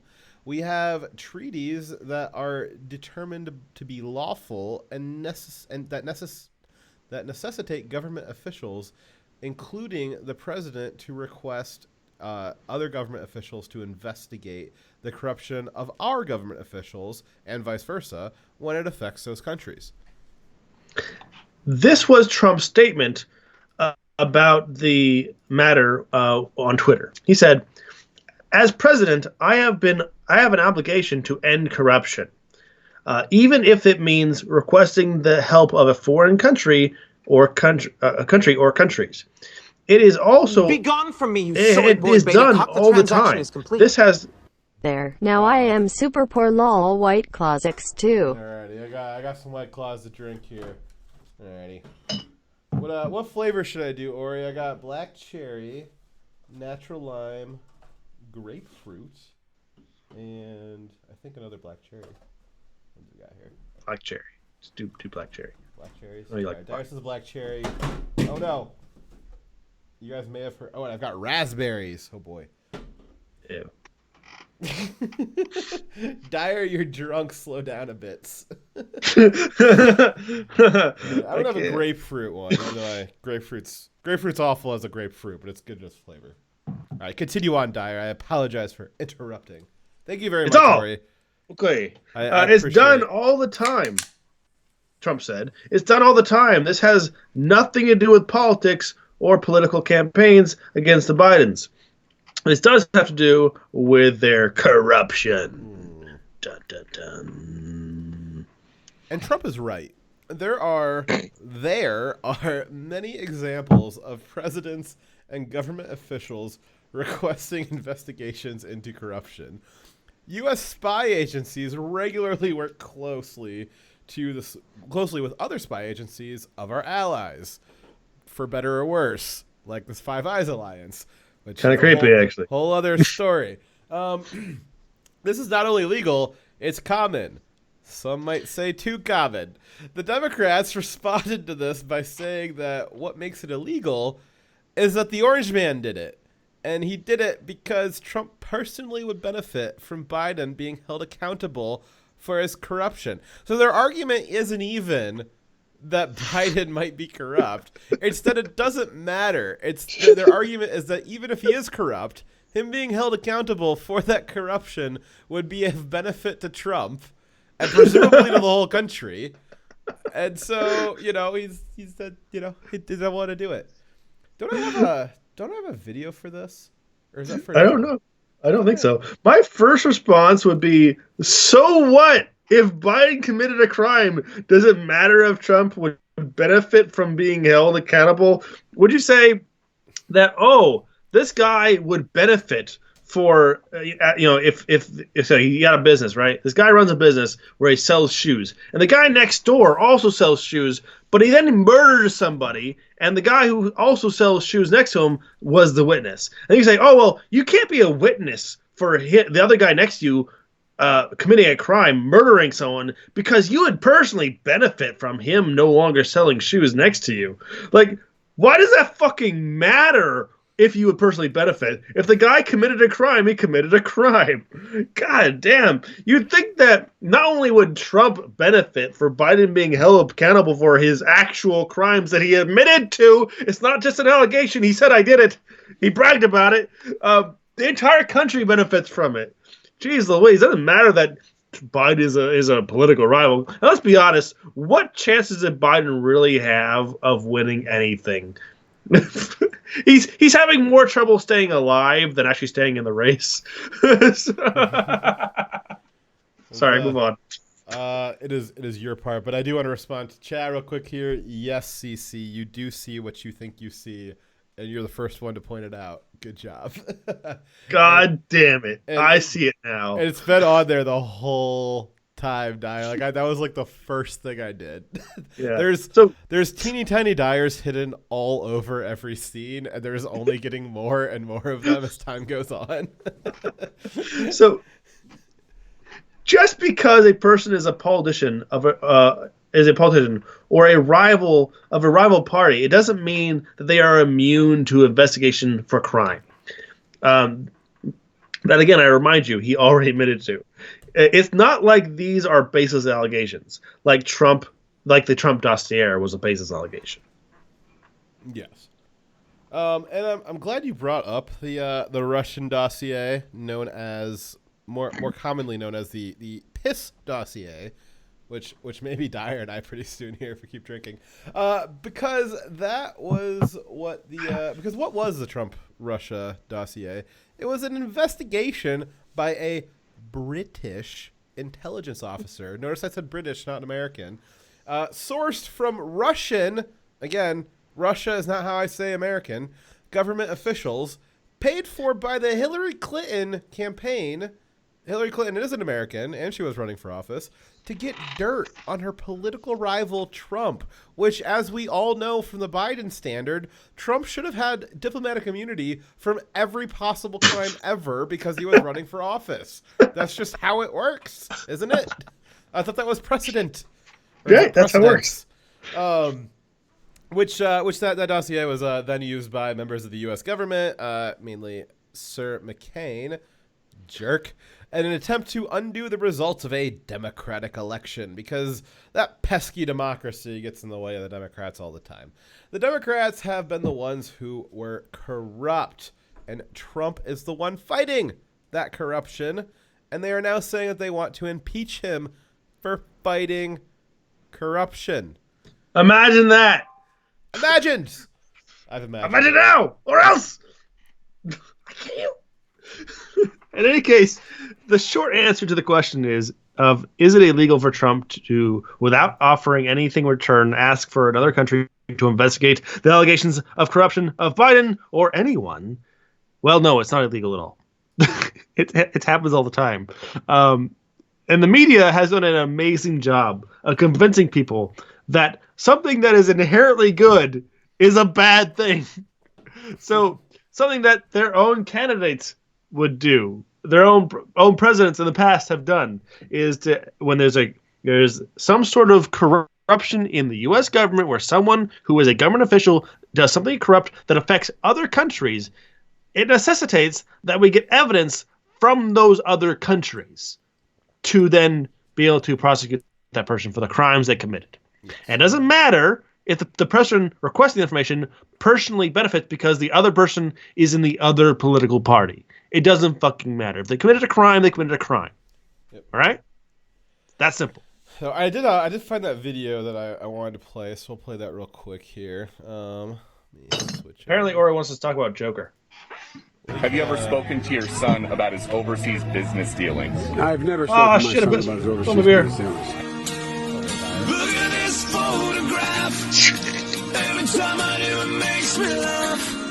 How did our eyes get so red? And what the hell is on Joey's head? So that was a video that Trump tweeted out a few days ago. That was it was a quote from Biden saying that he never talked with his son about this alleged relationship with the Ukraine gas company. And then immediately following was Nickelback's photograph music video showing the photograph of Biden on a golf course with his son and a Ukraine gas executive, which I sincerely doubt that they never discussed anything about work. How do you know this guy? Oh, I work with him. Yes. Oh, you mean at Brisbane, the company that's selling natural gas to Ukraine? Huh. Yeah. So, which funnily enough, a slightly side story to that is, I guess Nickelback tried to do a DMCA takedown on Trump, and Twitter took it down, which is actually Trump really needs to go after that because that is a false DMCA takedown. Yes, it is. He did do the standard for meaningful. What's the terminology? It's like the meaningful change to it or whatever. Do you know what that is? You gotta just change it by at least 3%. It's not a whole lot. Yeah. There's one artist who just takes existing pieces of art and just puts a line of dialogue, like a meme phrase, at the bottom of it, and that is enough to change the original piece of art to make it original. Yeah. So that is. So that would have been a false DMCA takedown, which false DMCA takedowns are very expensive for the person doing it. And I think that Trump should use the full force of the law to get him the ability to put that meme back up. And also with that, this will probably be one of the only Direwolf Media show, the Direwolf Show weekly news recaps that is monetized, just not for us, because we just played that. This will 100% get ads played on it. It will suddenly magically transform into something that is monetizable, but all of that money will go to Nickelback. Yeah, the irony is that we're going to do like 5, 10, 20 hours of streaming, and they played 10 seconds of music, maybe? And they're going to get all the money for that? Hilarious. Oh, it's transformative. That's the word I was looking for. Thank you very much, Shadow Wolf. I appreciate You're transformative. I am transformative. I'm not trans though. This is a distinction. Slight one. Not sure though. I'll test that later. Maybe. Oh God. Are you sure you're not trans? I think because of a liberal ideology, I should pressure you into it because you are gay, which means you must be trans. Are we playing chicken again? Anyways, next story. Yes, thank you very much again, Shadow Wolf. I'm on my last beer. I did spill like 1/3 of it. Sorry. What happened over there? Explain to the audience what you did. It was a dark and stormy night. I was on a live stream. Was it a party foul? It was a bit of a party foul. Do you know what happens to people who commit party fouls? I don't know what happens to people. They have to shotgun another beer. No, you can't do that. You have to. It's a party foul. If you have dropped a beer, That is the rules. Oh god, Dyer had a spooky burp already. Oh jeez. No more spooky burps, Dyer. No more spooky burps. Thank you for the money. Anyways, how many are you behind? I got a half one through that I have not spilled, and I've got one on deck here, which are. I'm almost finished the fourth one. Do you have? Is that all the more that you got? That's the last one that Peel paid for. All right. I'll have to drink an extra one for you if you party fouled. I'll take your party foul for you because I'm not sure you want me to take a fifth one at this point. Oh, all right. Did you guys hear that, Dyer? Dyer's not sure if we want to see him drunker than he currently is. Let's show him what we think of that. Dyer could use a what? You drank 4 and you got a 12 rack with you. All right. Yeah, 80, I got 12 rack. $80 gets Dyer the rest of the way through that, or at least on the floor trying. God, I hope not. All right, I can hear it in your voice. I can hear the spooky burps in your voice. Let's get some more money in here. All right. So next story though, while you guys are searching through your pockets, we actually have a story about money. So Occupied California, as you know, I am now calling it. It is not just California; it is Occupied California. They are proposing a new banking system. And, oh God, that does not sound like a good idea. It is. Oh my God.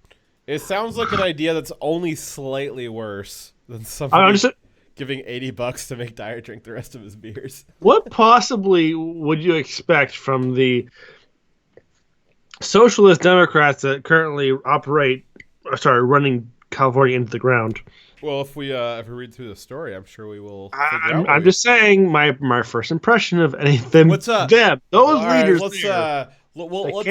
Let's do a quick pre-story poll here. Do you think it's going to be a good ending or a bad ending? They can't even operate a trash collection agency. We'll do the Nut Fox for. You think it's going to be a good ending or the shocked Supernatural Brothers for a bad ending? I don't have those. All I have is a bunch of hentai stuff. That sounds accurate. All right. Well, I will just jump into the story and we'll find out. I'm just going to post a bunch of that. My guess is that it's not going to end well, but I wrote it, so I don't know if that's fair. So interpret this how you like. Yeah. So Occupied California is no longer a sinking ship. It's already at the bottom. And the only thing that's hemorrhaging faster than its population is money. And worse than that mixed metaphor I just made is the solution that they think that they've come up with to stem the tide of financial collapse. Dyer, tell us more. This week, Occupied California legalized the creation of a public banking system. That is different from the traditional private banking system in that private banks want to make sound investment to make money and won't make loans to risky ventures. This sounds like a terrible idea. In reality, private banks don't actually do that very well. That's why we have banking crises and bailouts. But that is a story for another time. Public banks do away with pretense of making sound investment entirely. They're managed by government instead of investors and exist solely to make risky loans I expected that, to low return projects that would never be able to get loans from normal banks. Okay, so this is horribly idiotic. I just now realizing what they're I mean, I always assumed that they were dumb, but this is horribly dumb. So when a bank says they won't loan to someone because they are risky, it's because they're motivated by a profit incentive. That motive actually is a very good thing, because that is actually protecting the person requesting the loan as much as it's protecting the person trying to give the loan. So if you give a loan to someone who's extremely risky, there's a very good chance that they are not going to be able to repay it, and they'll be stuck under that loan for a long time. It'll cause them economic crisis, additional economic crisis, in addition to one they're already probably suffering because they're requesting the money. I know that you didn't read this story before the stream, which is amazing because I can't wait until we get to the punchline of this story. Okay, then just let me summarize. It's way, way worse than what you just described. No fucking way. So it can't be worse than this. Okay, let's just say that government-run banking is idiotic, and it basically is a bank making the worst decisions possible for maintaining a bank. And it hurts everybody, the taxpayer and the person requesting money. Move on. Ori Main sent a diamond and says, Direwolf Media is proudly fagally funded. Fagally funded. Thank you. That is accurate. And fagally run sometimes. And there's even me. That's just Dire. That's me too. All right. And so let me go through this. So as you said, public banks, the idea of a public bank is to kind of do away with that pretense of making money. And they want to just kind of make risky loans to projects that are never going to actually make money. And that's exactly what Occupied California plans to do with this new legislation that they passed. They have a laundry list of public works projects that, among other things, include public housing, green infrastructure, whatever the fuck that means, and free college, of course. All their favorite projects. Oh my God. Funded by public banks, managed by the very politicians spending the money. So they're saying basically that they're just gonna assume a bunch of fucking debt for the state to give away freebies. No. Hold on a second. Just wait for it. It's so it's so much better than that. Oh, how could this get worse? So much better. I just don't know how. Because you don't. Okay, or Maine, thank you for the 7 ice creams, by the way. Yes, we much appreciate it. Which Dyer has to drink like a few sips of a beer for that, probably. And it's actually really funny. So since there's so many goddamn Dyers on the screen, every time I switch scenes, it just struggles its ass off to switch scenes. And I have a really, really expensive computer, and it's just like there's too many Dyers on the screen. I can't do this.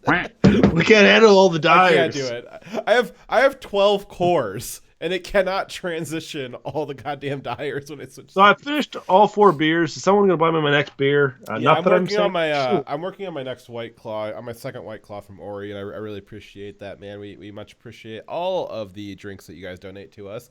You guys keep this show going. Unlike California, we can't just make a bank to borrow from.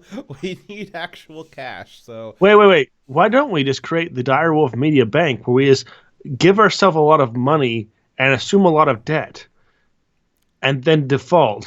Because I think that I've had enough White Claws to think that that's a good idea, but I haven't had enough to actually act on it. So all right, you're hearing it today. Not only are we running zerostrings.org, but we're also, which by the way, if you are a content creator, you should totally go to zerostrings.org, which is a alternative to Patreon, where we do not censor you and your content, because we don't give a fuck about your content. Just if someone wants to support you, we let them support you. That's how it works. That's how it should work. If someone wants to support you, it's actually how it should work. But we're also starting our own bank. Wow, what industrious people we are. Yes. All right. That's gonna be a blast. I can't wait. All right, we should start that tonight immediately after the stream's over. So again, like I said, we're still drunk. Let's make that plan. Of course. So like I said, so obviously that is making risky loans to projects that aren't going to get like any return on the investment is exactly what Occupied California plans to do with this legislation. They have a laundry list of public works projects that, among other things, includes, as I just said, public housing, green infrastructure, whatever the fuck that is, and free college, of course. All their favorite projects, all funded by banks managed by the very politicians spending the money. That's why it's a public bank and not a private bank. And if that seems like a terrible idea, that is because it is a terrible idea. Having a separation between the people borrowing the money and the people spending the money is a natural break on spending that money. Removing that separation, or if you remove that separation, there's nothing stopping a basically unlimited spending and borrowing spree. I would promise you that a dire bank would be probably just as prone to failure as the public bank. The reason Occupy California is doing this is because they are essentially out of money. They do run a $400 billion deficit every year, but who am I to judge?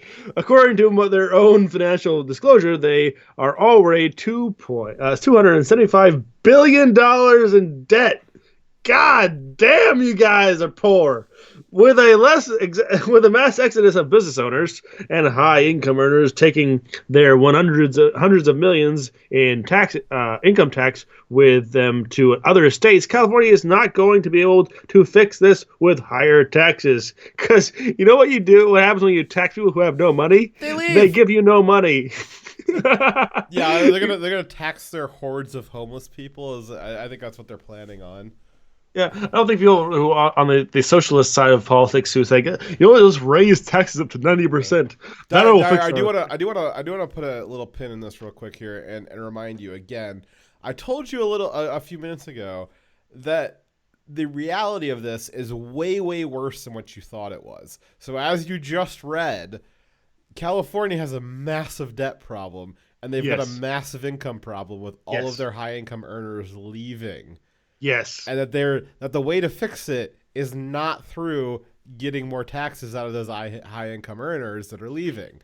And as I said, the solution to this problem and this public banking solution is a solution to their problems, or they think it is. That's the opposite of a solution. That makes your problem far worse. Well, let's keep reading and find out exactly how bad it is. I'd also like to real quick thank you very, very much, Timberwolf. Timberwolf did the research on this story for me. Sorry, Dyer, I kind of scooped this one. You cheated. I cheated. Dyer, Timberwolf did the research on this, and I thank you very much for this. It was a lot of stuff to go through, and you helped me out immensely with doing all the groundwork for getting the details of this article together, and I much appreciate that. Thank you very much. Okay.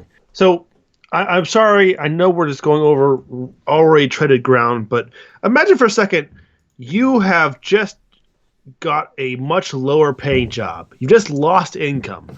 People have left your state, and now you're bringing in less tax money. You've got a worse job, and then you'll have a lot of debt. You've been outliving your lifestyle. Oh, sorry, you've been living a lifestyle beyond your means, right? So you have a lot of debt, and then your solution is, I'll take a loan. I'll take more debt to continue living the way I'm living with a lower income. Well, and so Dyer, that's actually stupid.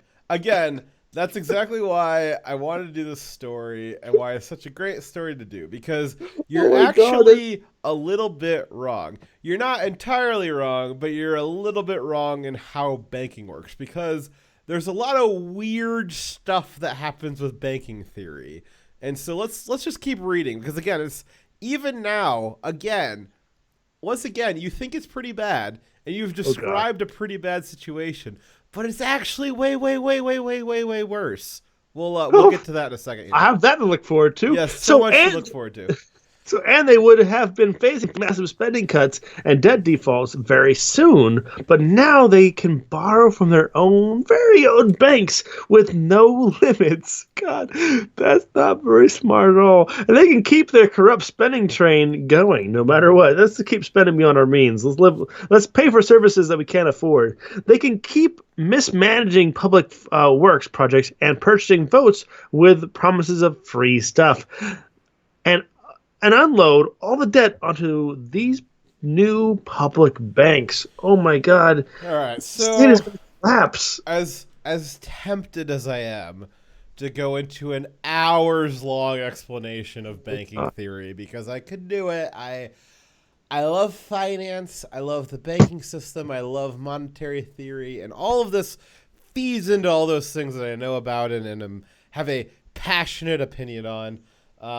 But I'm far too drunk to do that, and that's maybe for another day. So instead, we're going to give you the simple explanation of this. But basically, before creating these banks, these publicly held banks, Occupied California was responsible for any debt that they took on. If they defaulted on that debt, it would kind of be game over. They would be stuck with it. But with a public bank, they can unload those toxic debt obligations onto the public bank. And there's a goofy little accounting trick they can use to make it look like there's no debt at all. That the debt's still there, but now the public banks are what's left holding the bag. And those public banks are technically not the state.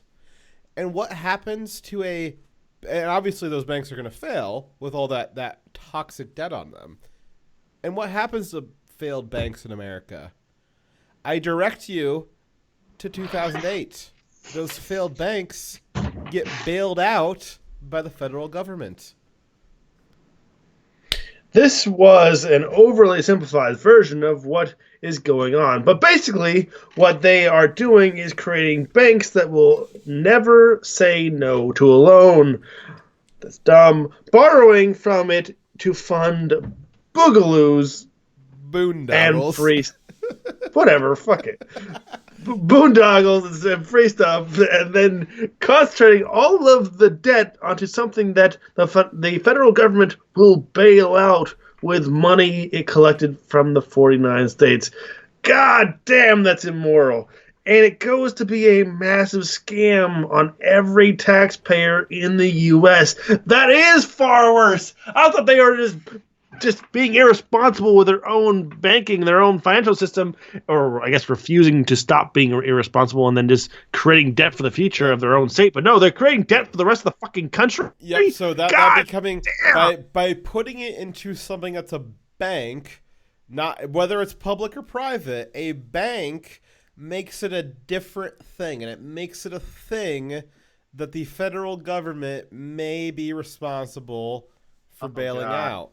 And especially because some of the things that they talked about loading onto these banks were public housing projects. We know from a stupid amount of experience that the federal government does not enjoy, excuse me, I have a lot of carbonation in my belly right now. If you would like to put more carbonation in my belly, $10. Anyways, as we know from lots of experience in 2008, the federal government is not a fan of banks holding housing-related debt failing. They would prefer that didn't happen. And so if California loads up these publicly held banks with a lot of housing debt and public works projects that are related to people living in certain places, the federal government is not going to have any choice because they are going to manufacture a 2008 style housing disaster. That is what this will end up being.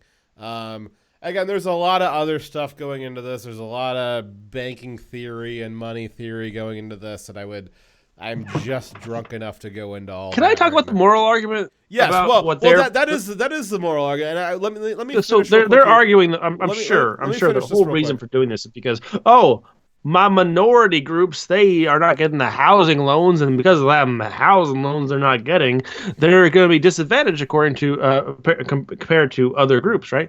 Yep. But you're not helping minority groups by trapping them into cycles of debt, right? You're not helping them by giving them homes they cannot afford that they will then later be evicted from because they get defaulted on those loans. You're not helping minority groups by giving them money they cannot afford. What you would be doing if you wanted to help these minority groups is to help improve the economy so that there's higher pay and better jobs. But they don't do that in California.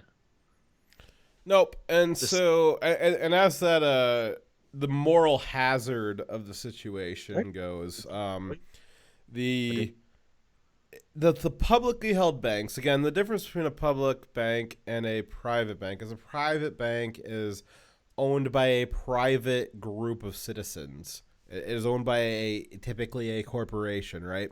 A public bank is backed by taxpayer money. Mm-hmm. It is run and managed by the government officials. And so what they want, what this law and the technicalities of what it allows to happen is it allows cities to create their own banks managed by city officials. And so when the city wants to do something, it's going to request a loan from their own public bank, which is managed by the same people who are asking for the money. So they're obviously going to say yes. And when it inevitably fails and goes under, they are going to look up to the federal government, to the Federal Reserve as well, which, again, I don't want to, well, I really, really do actually want to go into a long diatribe about how the federal government and the Federal Reserve all work, but I'm going to not do that. They can look up to the Federal Reserve, and they will get a bailout from that. The federal government will also step in and make a bailout from that, because America does not do well with failed banks. We try to very large expense to avoid that, because the expense of a failed bank is much higher than the expense of bailing out a failed bank, typically. And so that is what this is. This is a massive scam. This is an attempt to, if California were to keep all of that toxic debt on their own state balance sheets, and they were to default on it, that's a big problem. That's a real, real big problem that's not easily solved. If they unload all of that debt onto to quote unquote banks, publicly held banks, when those banks default from that toxic debt, then the federal government really doesn't have a choice but to step in and replenish that. So basically, California has all this debt, as we just described earlier in the thing, based off California's own balance sheets. They're extremely far in debt. And this is a massive scam on the other 49 states to pull in taxpayer money to bail out banks that would then refund all of the state money. And it'd be a way of them transferring that off onto the rest of the country, which is highly immoral. Highly immoral. That's exactly what they're doing. Stupid and immoral. It's stupid and immoral, and it's short-sighted even. Well, it's not short-sighted from them. It makes sense from their perspective. They're exploiting loopholes in the banking system, which, but for better or worse, they're there. But it's something that's an issue, and it's something that, again, as I said last week, I think it was last week, maybe it was the week before. And as I said just now, I am now referring to California as occupied California. You said that last week, yeah. This is a story of occupied California not only oppressing and destroying my fellow American citizens in a terrible way, shoving them into gulags, shoving them into terrible conditions. This is now occupied California making a definite warlike move on the other 49 states, certainly economically. This is a similar to the China trade war. This is a trade war with California against the other 49 states. It's not okay, and there's really nothing that we can do about it. Again, they've figured out some kind of exploit here, and I would love to see this should go to the Supreme Court. This should be the financial committees in the House and the Senate need to take a look at this. This should be a Supreme Court issue. This will maybe be a gigantic contributing factor to whatever the next recession is. This is well within the umbrella of state trade, right? Because I'm sure there's going to be it's not just going to affect just one state, right? Is interstate commerce will be affected by this. So the federal government can make laws restricting pertaining to interstate commerce. I'm sure that they could say, hey, how state banks that can't pull from money from federal funds. They could exempt that type of bank from the federal what does he call it?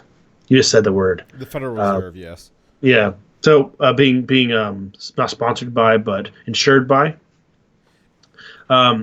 So I think that they could possibly come up with a law that pertains to that, but it is immoral for one state to be able to throw off their debt that is due to corruption on all these other states. And the problem is they're trying to, instead of fixing the actual problem of what's causing their debt, they're just trying to push the consequences of their problem, the thing they're doing wrong, onto other people. That is horribly immoral. So some of the among some of the research that again, thank you very much, Timberwolf, for doing some of this research for me. Really appreciate it. Some of the stuff that didn't really make it into the actual write-up that I did for the show, and some of the again the hours and hours and hours of banking theory and monetary theory I'd love to go into. The problem with that, Dyer, is they are using some very, very old laws and financial mechanisms to make these public banks. So they are not the first state to work on public banks. There's actually some precedent for this, and that's what they're exploiting. But it's very, very old precedent. And so the other example of this, I believe it was one of the Dakotas. It was a state with a D in it, which I think the Dakotas are the only states with a D. Maybe it was Delaware. I don't remember. Anyways, it was one of the states with a D in it. They had a publicly held banking system in their state. Let's just call it Delaware for now, because I don't remember which one it was. And they their public banking system was founded in 1919, so 100 years ago, and they built it around because there wasn't a lot of investment in the state, which makes me think it was probably one of the Dakotas. But they didn't have a lot of investment in the state, so they wanted to make a bank that would be available for farms and mines and stuff in the state. And so they built a public banking system, but they had a ton of regulation around it, around what that bank was allowed to do. When California did this just now, this week, they did not include any of those regulations on their public banking system. So they are using old systems, and they're using new exploits on it. So they've built these public banks with an old framework of laws, and they're going to be using modern accounting techniques to trick the system into, again, basically stealing money out of the Federal Reserve and the federal government to get them to bail out all of their debt. It's absolutely genius from a financial accounting perspective. It's 100% immoral from any other perspective. Yeah. Jeez Louise. California is really messed up.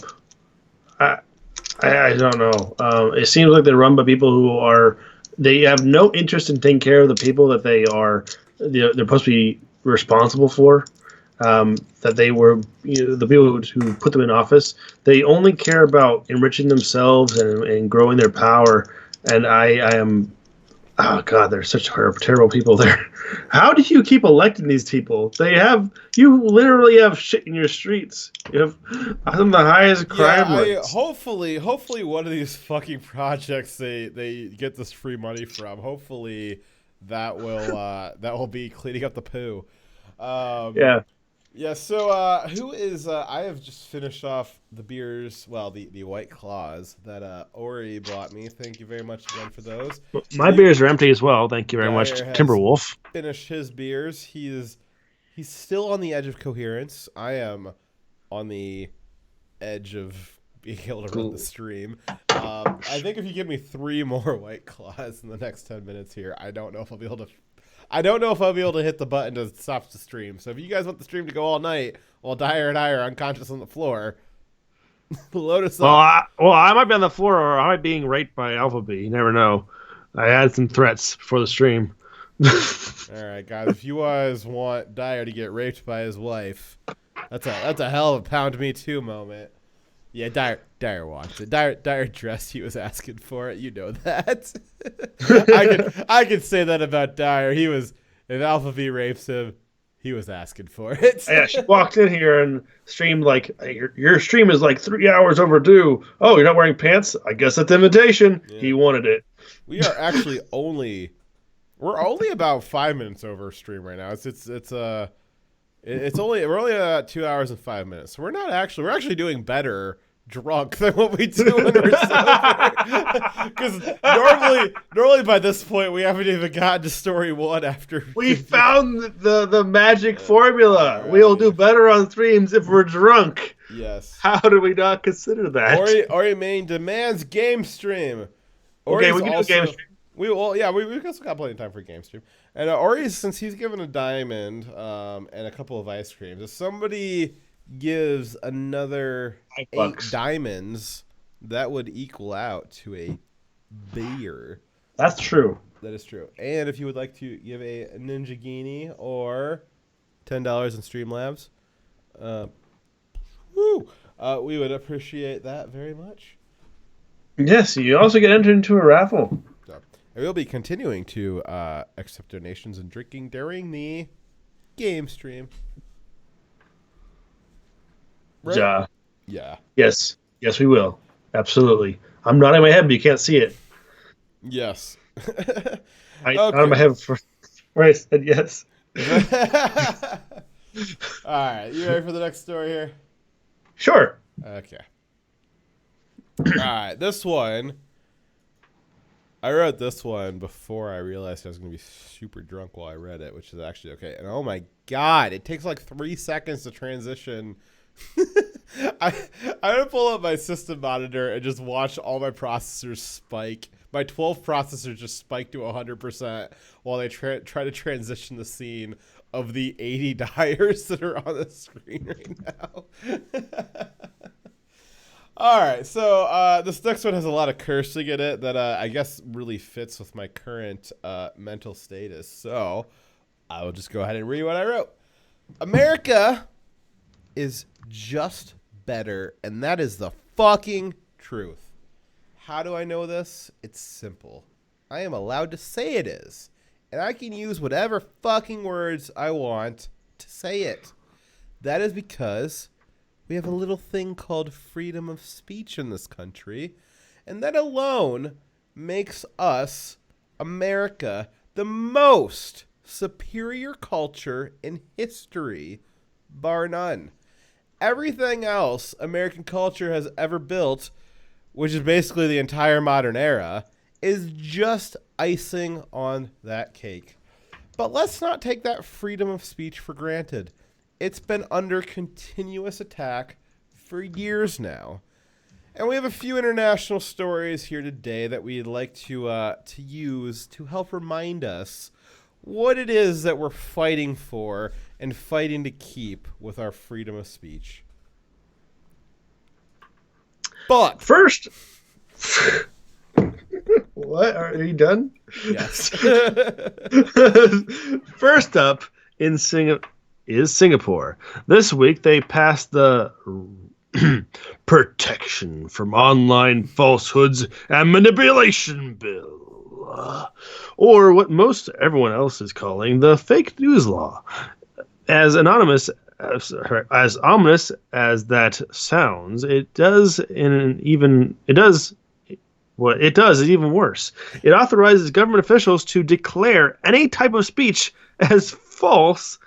That's dangerous, and they then order social media sites to take the information down. The person who posted it could face a $73,000 equivalent fine and 10 years in jail. Wow! So if you just criticize someone in the government, they can say, that's false. You go to jail and you pay lots of money. Great. Let's give the government that power. The person who posted it could fix it. If the post came from a company like a news outlet, they could face $720 million equivalent in fines. So I guess the news outlets will basically become completely owned and operated by the government to find out what they can and cannot say. Great deal. We will get to your question here shortly, Triumvirate. Activists say that the law is so broad that government officials could basically use this any way that they want.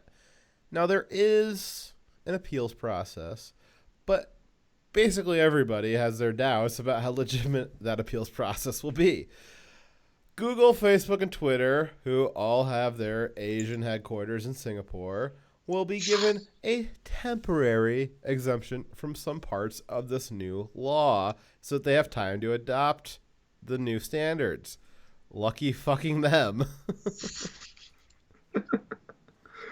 Wow. The next assault comes from the Fourth Reich, better known as the EU, which voted themselves God Emperor of the Universe this week. They did this by deciding that the EU any EU member country now has the power to force Facebook to censor content, not just the EU, but for everywhere in the world. What?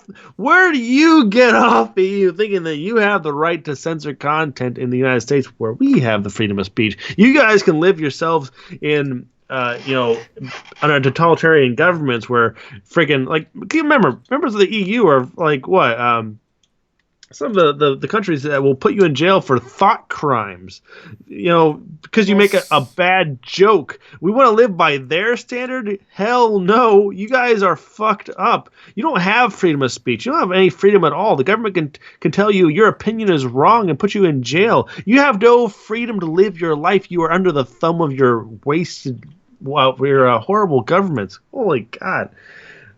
Sorry, move on. That's right. So I built that in there just for you, Dyer.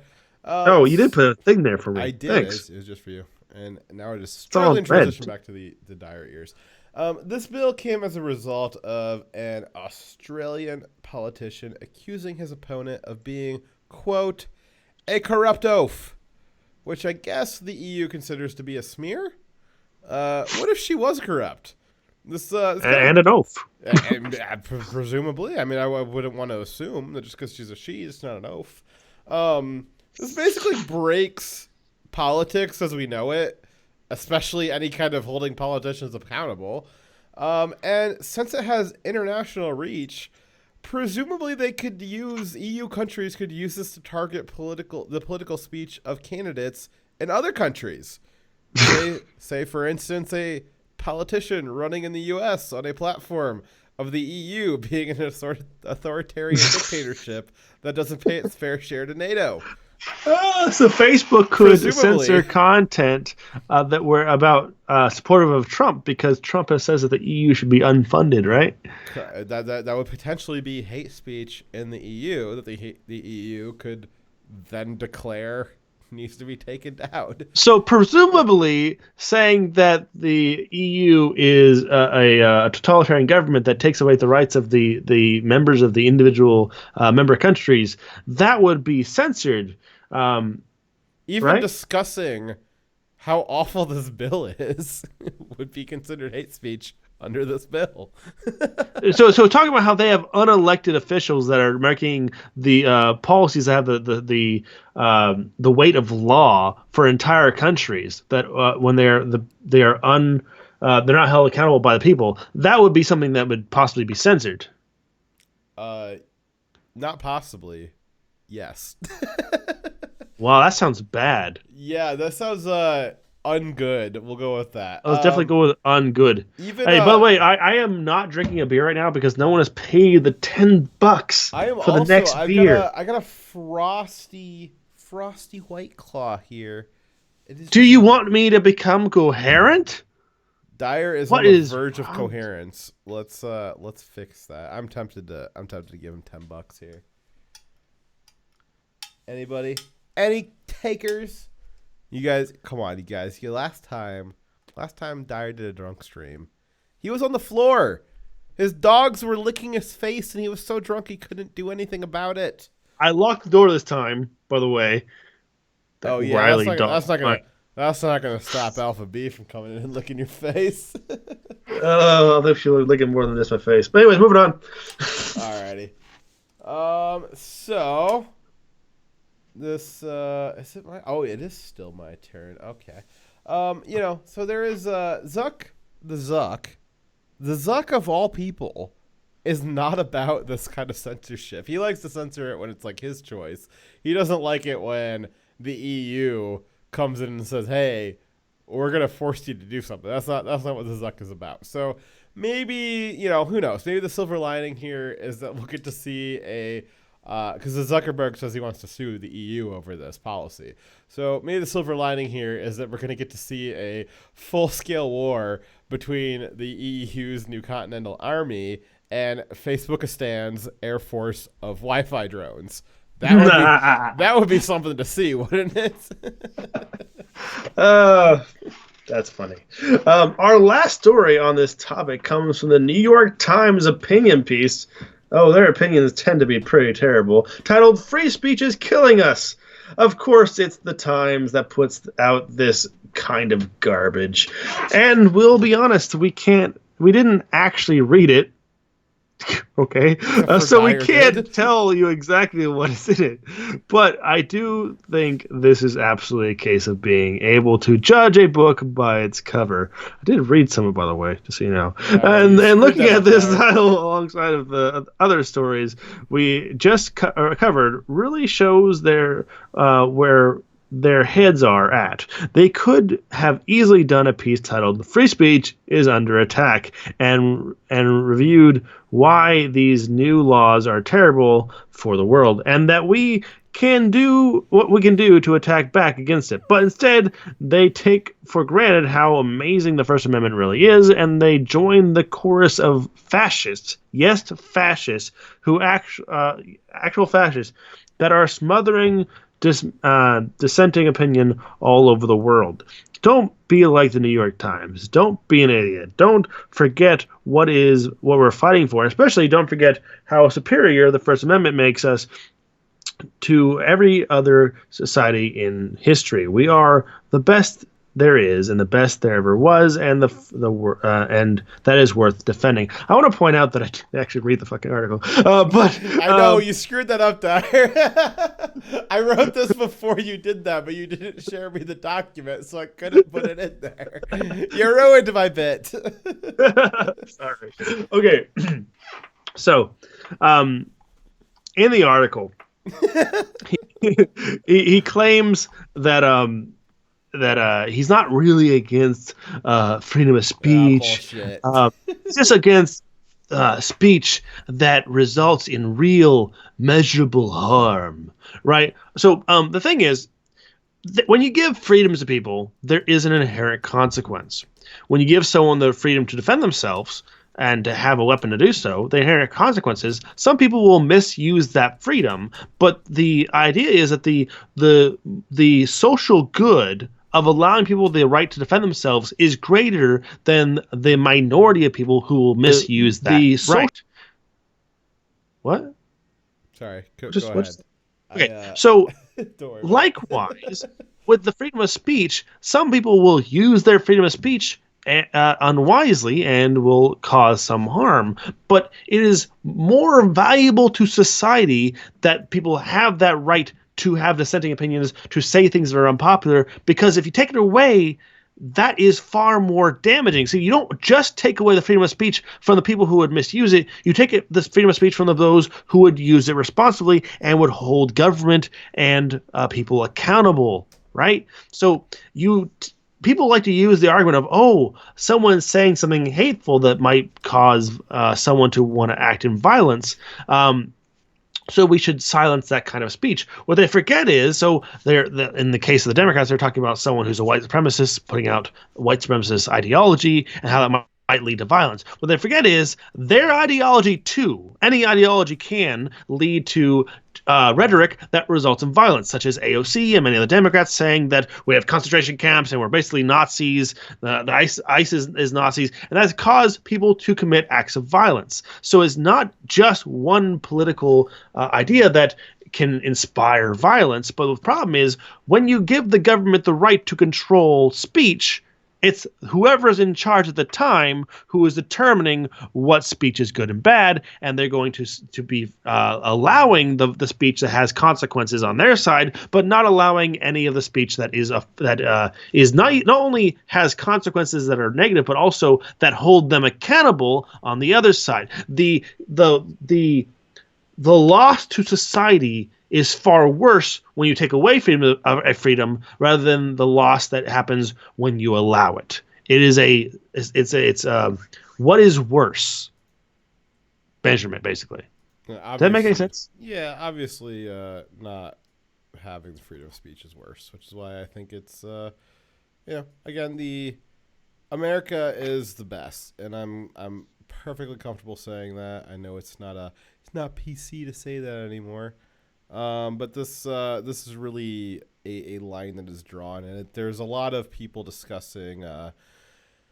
People say it's kind of a trope. Oh, America's not the only place with freedom of speech. Fuck that. Yes, it is. It is the only place with freedom of speech. It is. Because you're not measuring freedom of speech the same way. Yeah, these. Thank you very much for the lemon Tetris freak.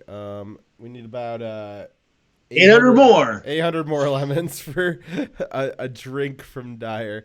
Yeah, I'm starting to feel sober. It is true. He sounds almost sober. Thanks. Yeah.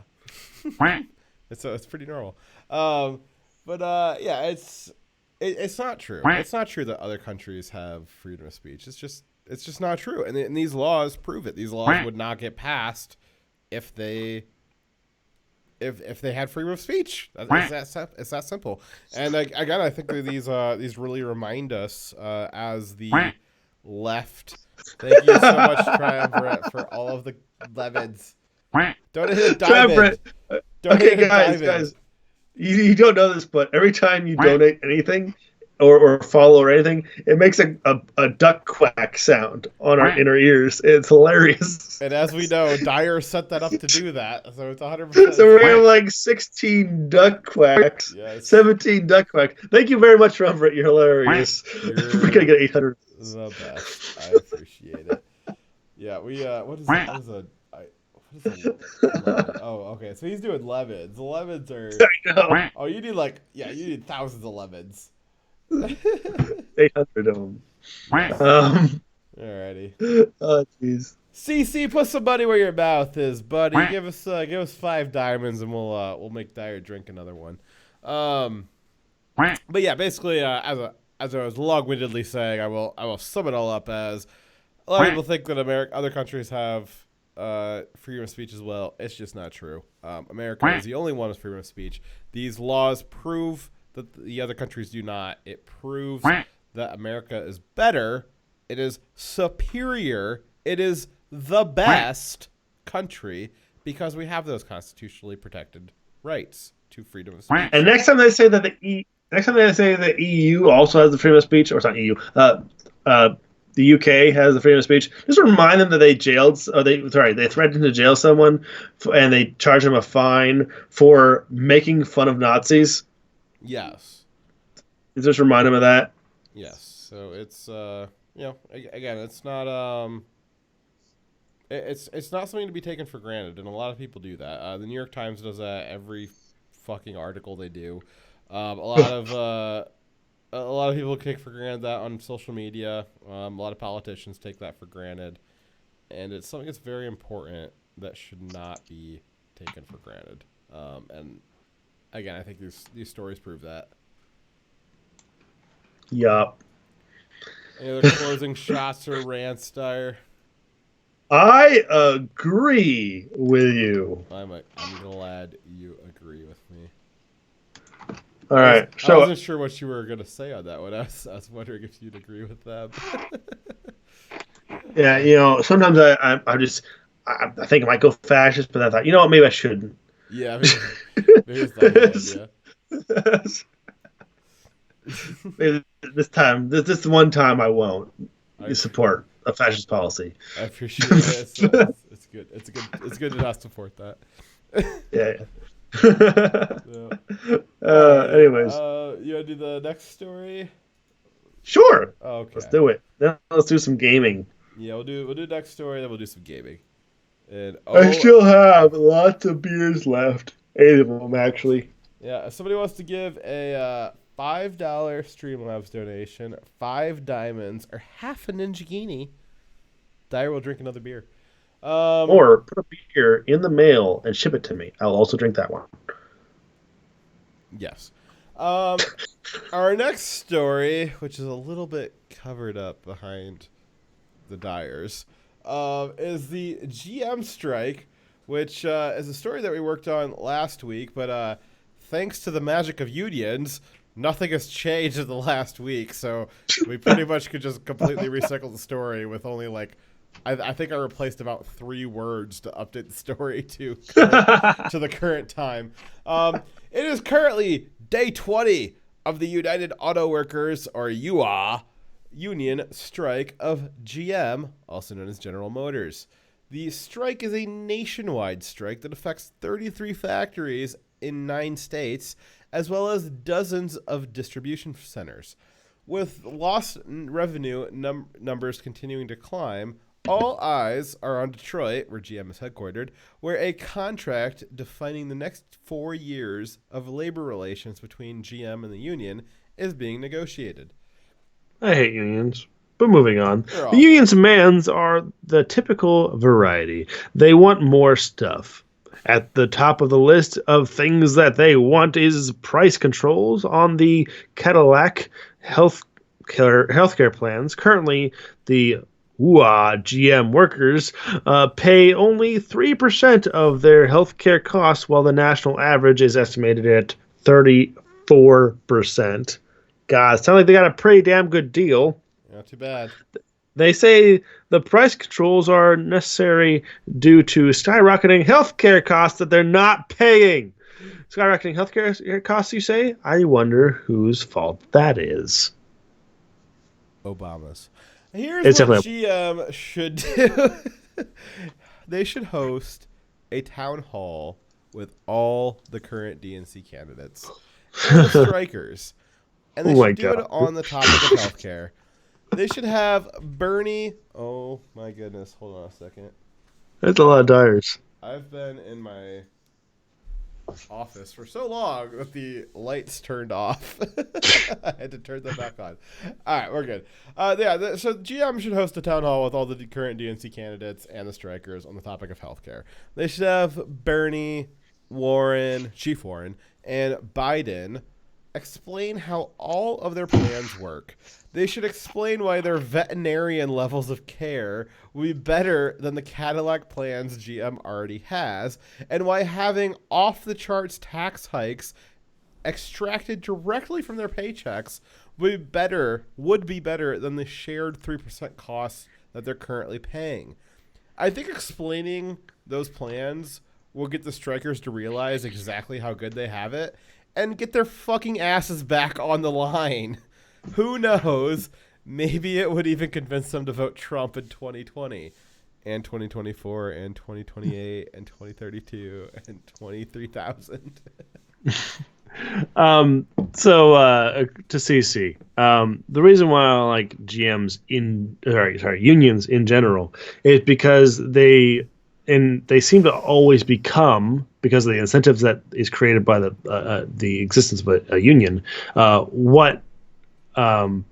is the stereotypical bad union. So a union that forces people to, if they want to work in that area, they have to become part of the union. They have to pay fees, and then they cause market disruptions to making unreasonable demands. In this case, is an example of them just trying to bilk the company of more things, and that they don't care how that will affect the future of the company and also the cost of the product. Right? They're very self-serving. So a union, just because of the incentive of creating this organization, the organization wants to survive, so it has to limit who can work there, and so has huge incentives to try to restrict people who work there to be part of the union, and also the people who lead those unions have motives for self-enrichment, so they want to have a lot of payout into the union so they can enrich themselves,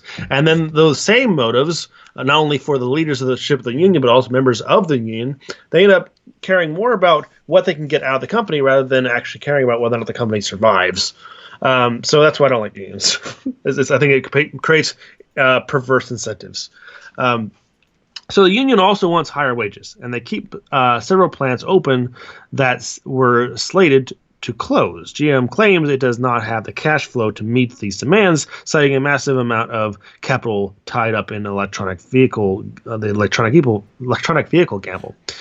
Their words, not ours. Again, I can't help but wonder whose fault it is that GM feels pressured to move away from combustible engines. That seems like the government, who's been giving lots of subsidies towards electronic vehicles, might be the incentive they're beginning. It certainly seems like that, and I believe that the part of the government that you're discussing would be the Democrats, and so this is a case of Democrat policies creating problems for Democrat voters. Tell me it isn't so.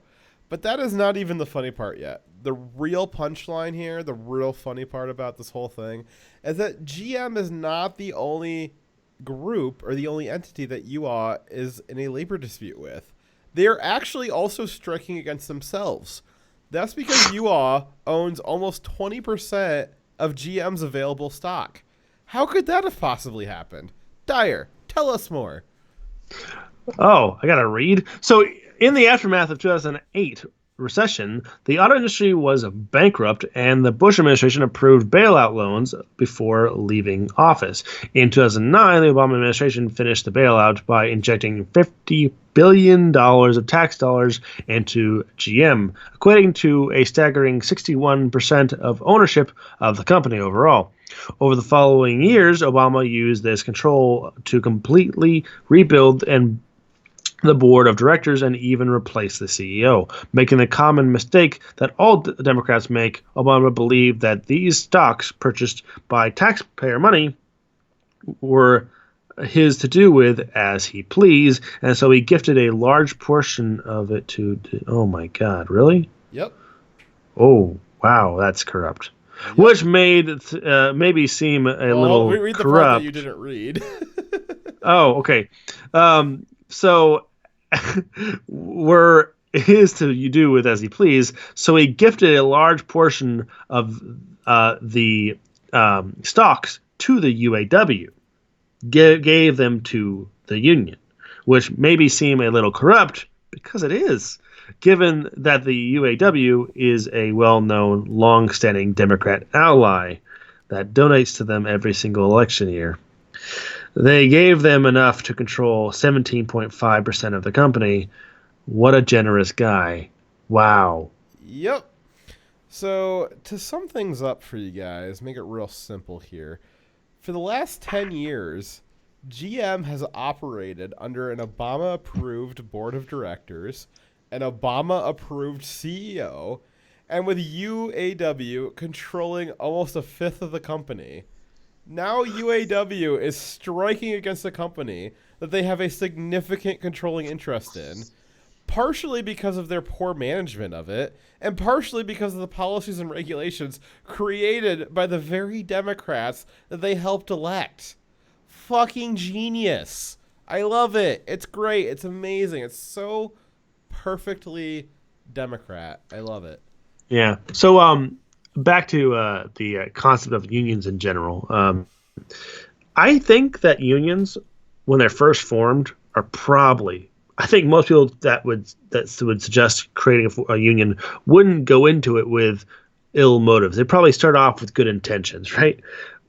But it's the perverse incentive that the system creates that over time creates that organization that's very, very bad for business and bad for the employees. So CC says that he thinks that unions are good when they're kept small. Maybe, but the union survives by growing, like most corporations do, right? So it's going to try to expand and gain more power, and that is the problem. They don't stay small. And that's what they do. Is there's this kind of goes a little away from the story, but there's I think it's Prager. I think it's PragerU has a video on it. They have some nice animations about how the perverse incentives of unions work, and it's they get elected through their union, or they convince people to elect them, and they extract money from a private company, and they use that money to elect government officials that reinforce their ability to do that and strengthen what control they have over the company. And they use that control to then extract more money from that company to then refund even more money to the elected official, which seems like a really great deal if you're a union mobster or an elected official. It seems like a pretty bad deal if you are a company. And kind of the external consequences of this are there's over 10,000 non-union employees that this has put a labor stoppage on that has affected their ability to gain a wage. And that is only expanding as this strike has basically crippled and brought to a complete halt all GM operations, which GM, for better or worse, is a significant part of not just the American economy, but of really the entire North American economy, Canada and Mexico as well. And they are stopping this huge supply chain across a broad area. And again, they're striking against themselves. They have been sitting on the board for 10 years. And what have they been doing with that? They've been doing absolutely nothing with that. They were gifted, again, a gift from the taxpayer. Thank you, Obama, for doing that. They were given a gift from the taxpayer at a very high expense, and they had the ability to have a controlling interest in making decisions for GM. They were on the board. They controlled 20% of it. And after 10 years, they're still on strike for what? They're striking against their own policies that they made and enforced. Yep.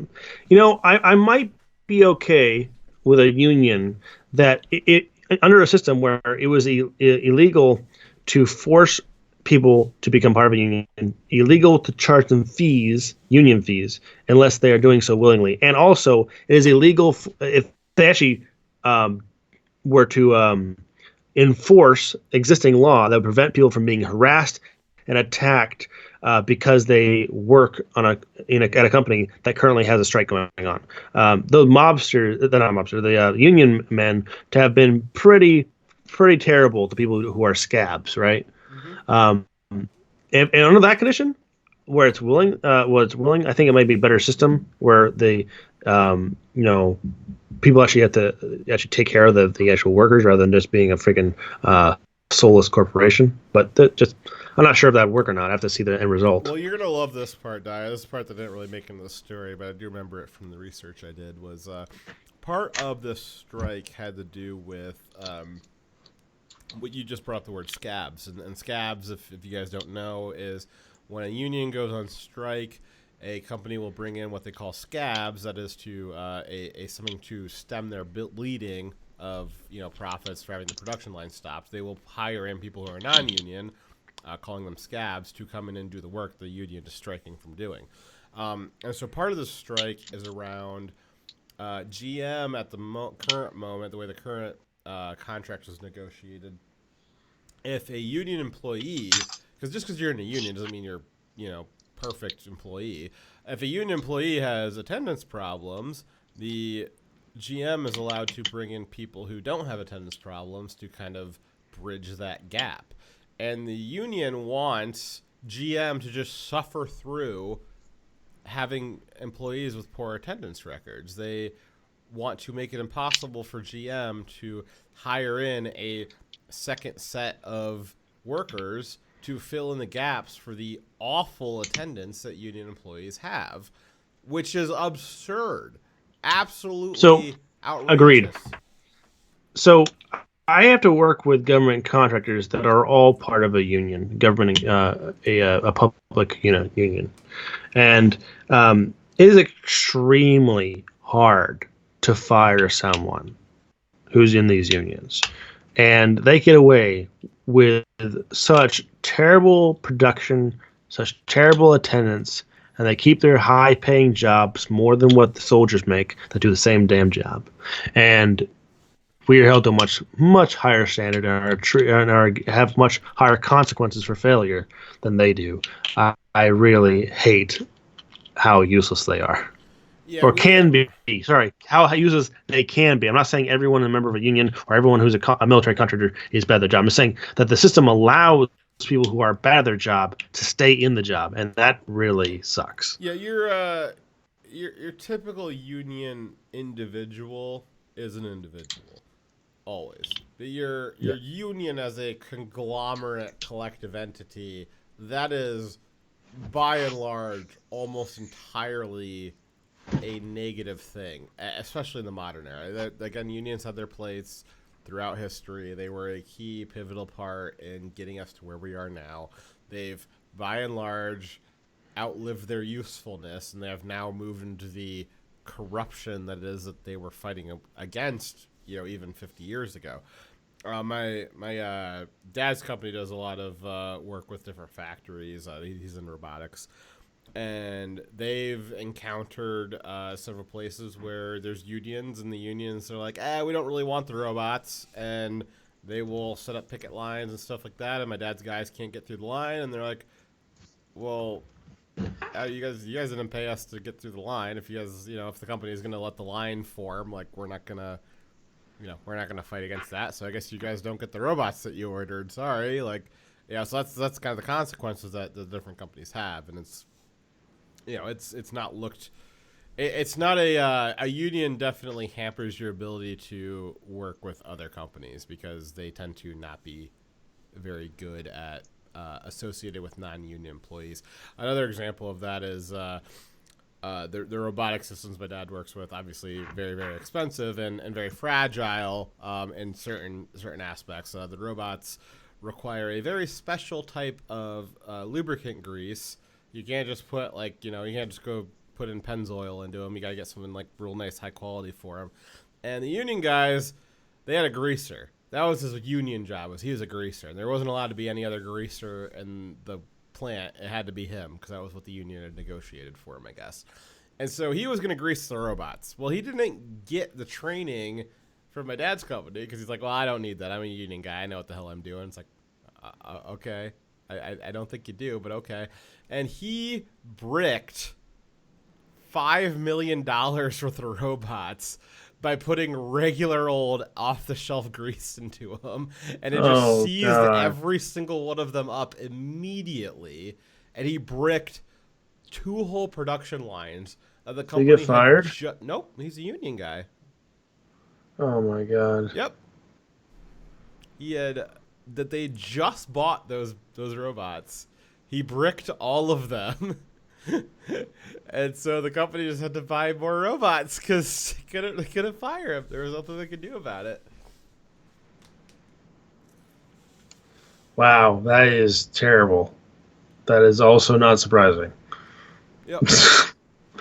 Oh, jeez.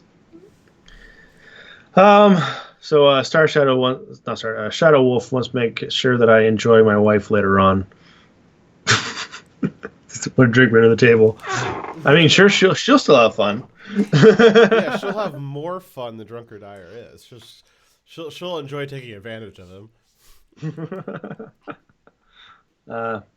I'll enjoy taking her to the court of public opinion when I meet her later. Kidding. I don't even know what you just said, but yes. Yes, I got agreement. So that is our last story, right? Yeah. Okay, game stream. Yeah. Let's bring Ori on. All right. I don't actually know what Ori's number was. Let me see if I can find him. Ori. Let's type in Ori. Well, there he is. Okay. We'll take a quick intermission because I need to relieve some of the drinks I already had, and then we'll hop onto a game stream, and you guys can give me more drinks. All right. See you guys later. Dire Wolf out. You guys have an awesome stream. We'll be back in about 5-10 minutes, guys. I love them big old titties. Dire likes boobs. I like the boobs. Dicks.